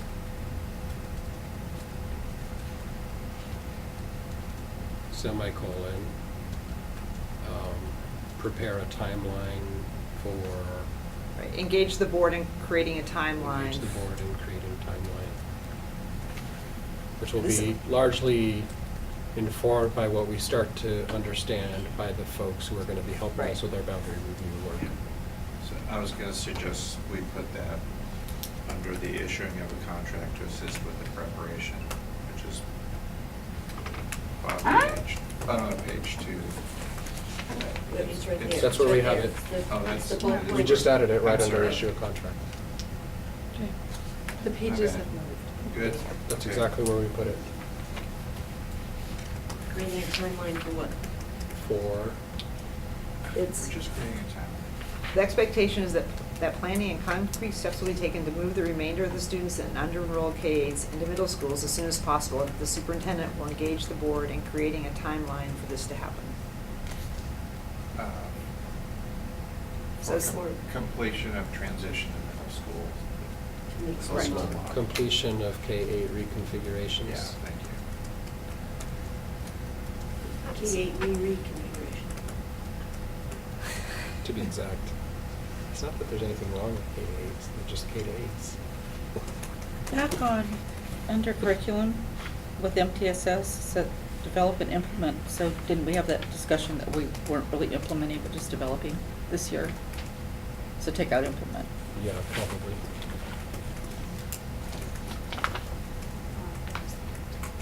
Under curriculum? Yes.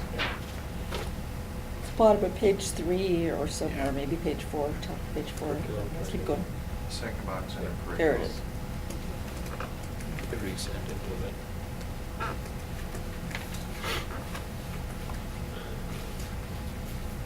But part of what we saw in a deliverable on our learning journey, which I can share with all of you, the electronic file of, is a comprehensive student family handbook that actually lays out what the MTSS and behavior expectations and tiered interventions are, and makes those transparent to the whole district community.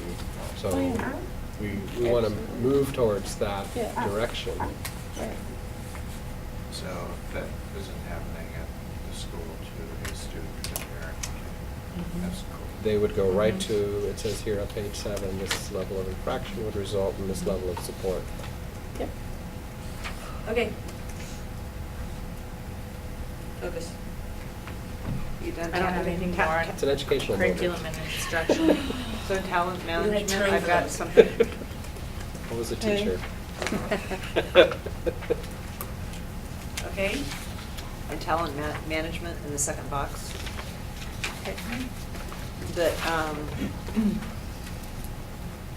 I think the key deliverable, we may be transitioning to an annual evaluation, but what was promised was that everybody would be evaluated in the central office.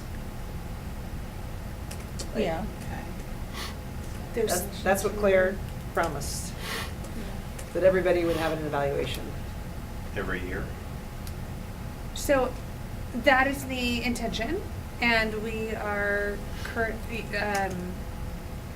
I guess the question is, when do you actually do that transition to annual evaluations? Well, I think what Just- I What think is your I plan? think what Claire said Yes. was that it may not be under the new evaluation system, but everybody would be evaluated.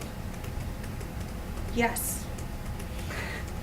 Oh, I see what you're saying. It's Yeah. not the timing, it's a commitment that everybody will be evaluated. Right. Yes. And But is Put that all if you central transition, personnel? great. If you don't, everybody still needs to be evaluated. Like the whole, like my supervisor left mid-year, so I didn't get evaluated. His days are done. Okay, let me put this in the form of a question.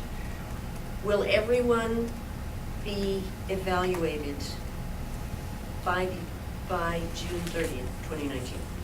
Will everyone have been evaluated? If you count the evaluations that came through in June of 2018 and the ones that will be done between now and June, then the answer is yes. The intention is that everybody will receive an evaluation. Okay. There are going to be circumstances where a direct supervisor of an employee, not 6 months, Drops but, the ball. We Okay, but have I that thought- be weeks away, but yeah. But I thought we were getting a system where that didn't happen anymore. That shouldn't happen. So we will Right, have a that's- system where that will be implemented, right, where there's a pilot this year, and it will be fully implemented over the course of the next 14 months, 15 months, where we will be able to track much more carefully who's completed their evaluations and who hasn't, and be able to report on what the outcomes of those are. Well, why don't we, instead of saying transition, why don't we stick up, 95% of So- employees? Well, no, what- let's we shoot can for say 100%, complete- and we'll look at the metrics. What we got promised was everybody would have an evaluation, so it seems like we should just say that. And if we Because- get to 95%, it's like 95% of the goal, great. Yeah. Okay. But that's what Is that- Claire said was gonna happen. Is that a reasonable? To say that we will have evaluations completed for central office personnel, yes. For all employees, which means all employees should have There their we go. evaluations. Okay. Again, the question then comes down to who's due an evaluation this June versus, right? Because of 2-year cycles. I thought we were getting off 2-year cycles. I know, but We can't we are we transitioning can't to do that without annual changing contracts evaluations. for non-rep employees, right? We can move to that, yes. So the whole discussion was about non-represented, this is where it came up, around non-represented employees in the central office. Mhm. So what? Not receiving what's a- evaluations. What's a different We didn't statement enforce our than evaluation. transition, which is, Which is it's complete not a, machine. yeah, it's not a verb. What's our metric? Complete annual evaluations due for central office personnel. Yes. And if the qualification is represented versus non-represented, because the whole conversation originally started as non-represented staff. You could say non-represented Yeah, say instead of central non-represented. office, that's fine. Complete annual evaluations. Because they all should have annual, right? due They should for all have unrepresented semi-annual central office. evaluations. Under the policy as it existed into the beginning of this year, and that's what we're transitioning away from. So we're not doing biannual, we're doing annual. Okay, so there, a bunch of people are currently under an old contract that was every other year, right? So non-represented, so But they're not a collective non-represented, so there's bargaining no contract. agreement. So though there is a chunk of people, right? There's a reset we intend to do on July Yes. 1st. Okay. Okay, so we've got some language there, that's the best we're gonna do right now. And Is I that- can, I'm gonna follow up with Claire, because when Non- she and I had a whole discussion about it, it was not that it wasn't gonna happen. Well, we have our chief of HR here, and we're telling you. Well, I'm that- saying, Claire in a public meeting said, when we approved the pay raises for the non-represented staff, That everybody would That everybody was gonna have have- Everyone due will have them evaluations, done. yes. right, Absolutely, and that will happen. And that will- And I think we want to say non-represented It says, staff without central office, right? Is that Right. correct? for unrepresented central office personnel, does that capture it? Yeah, that works. Okay. Non-represented or unrepresented. Could you just say non? Okay, for non-represented central office personnel, I thought you wanted to take out central office. It's fine. Okay. Okay. We can go bigger. it's a good thing you didn't leave. Okay. Labor relations. So, second box on the left, again, I would get rid of the word ensure, I just said oversee and complete contract negotiations. I'm the violator of the insurer. Hmm? I'm stuck on that word. What word? Oh, I have to ensure. remove insure It has from my a, vocabulary. you can't insure anything. Lawyer. I would just complete, And then, he's overseeing Complete is fine. everything. Oversee and complete. Or No. just Wait, complete? Just complete. We're saying, I mean, he's already doing all the annual evaluations for the non-represented. so. Apparently. Yeah. How's that not on the work plan and not on my evaluation? So the, Is it not on the work plan? it is on the work It plan. is, I thought it was on the work plan. Okay, unless There were somebody some open eliminated it, questions about 'cause- timing, so it's possible. Okay. It's probably under systems. Okay, So I have one last item. In the evaluation, we also, and this is just for consideration, on the labor partners, we recommended that there be meetings with the other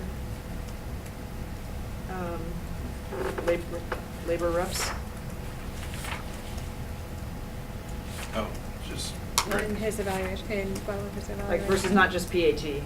Well, yeah, that wasn't our intention of just PAT. That's happening, right? We have regular, well, with some groups, often, with others, less so. Me personally, I don't meet with every unit all the time.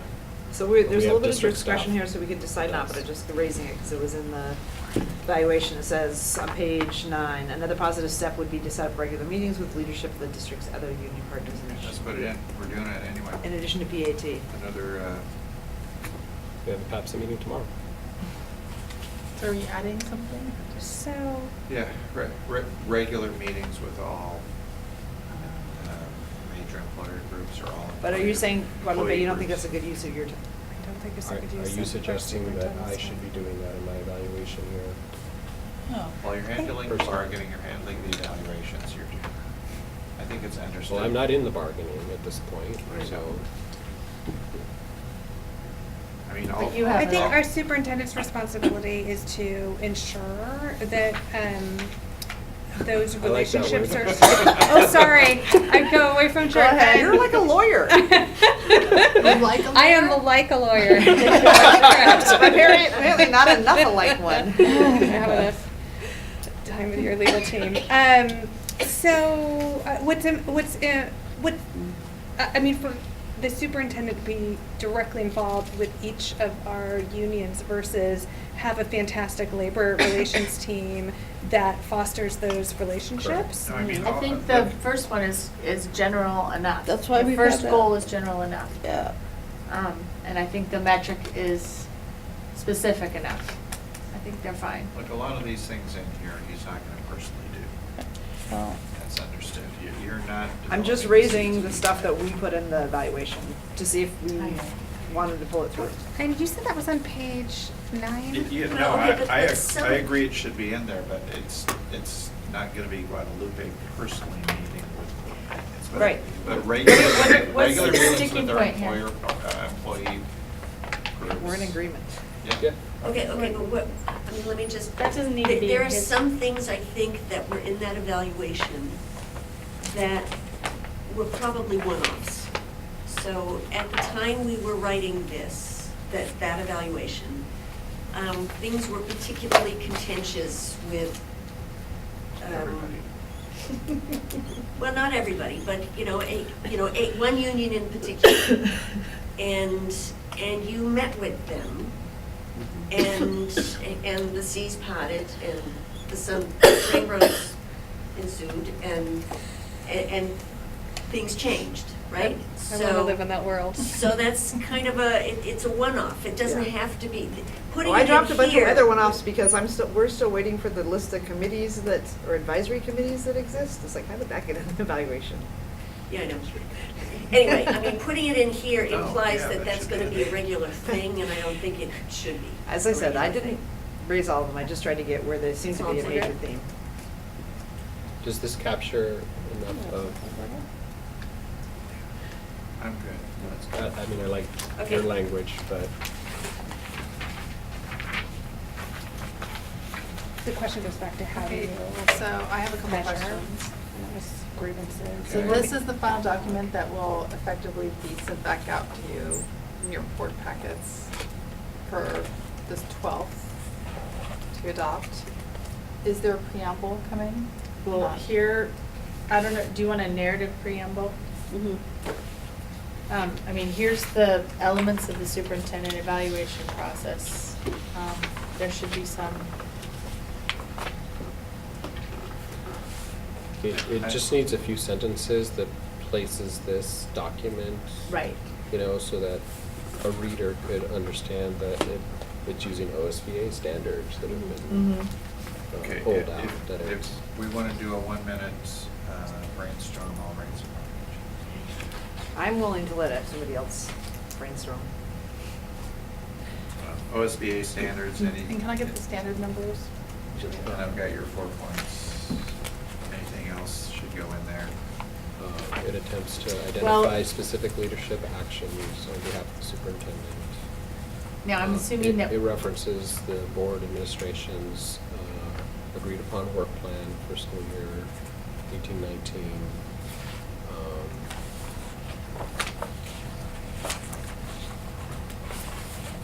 Are we all assuming that we aren't having any formative mid-year party since this is that?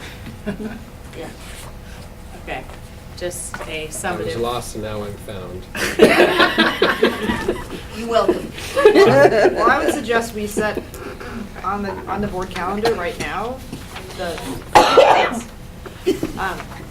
Roseanne, did you get the first page ones that before you had your computer out, or do you want me to bring these up when we get to you and make sure you have them? Yeah, we started back from the beginning. I think so. But if not,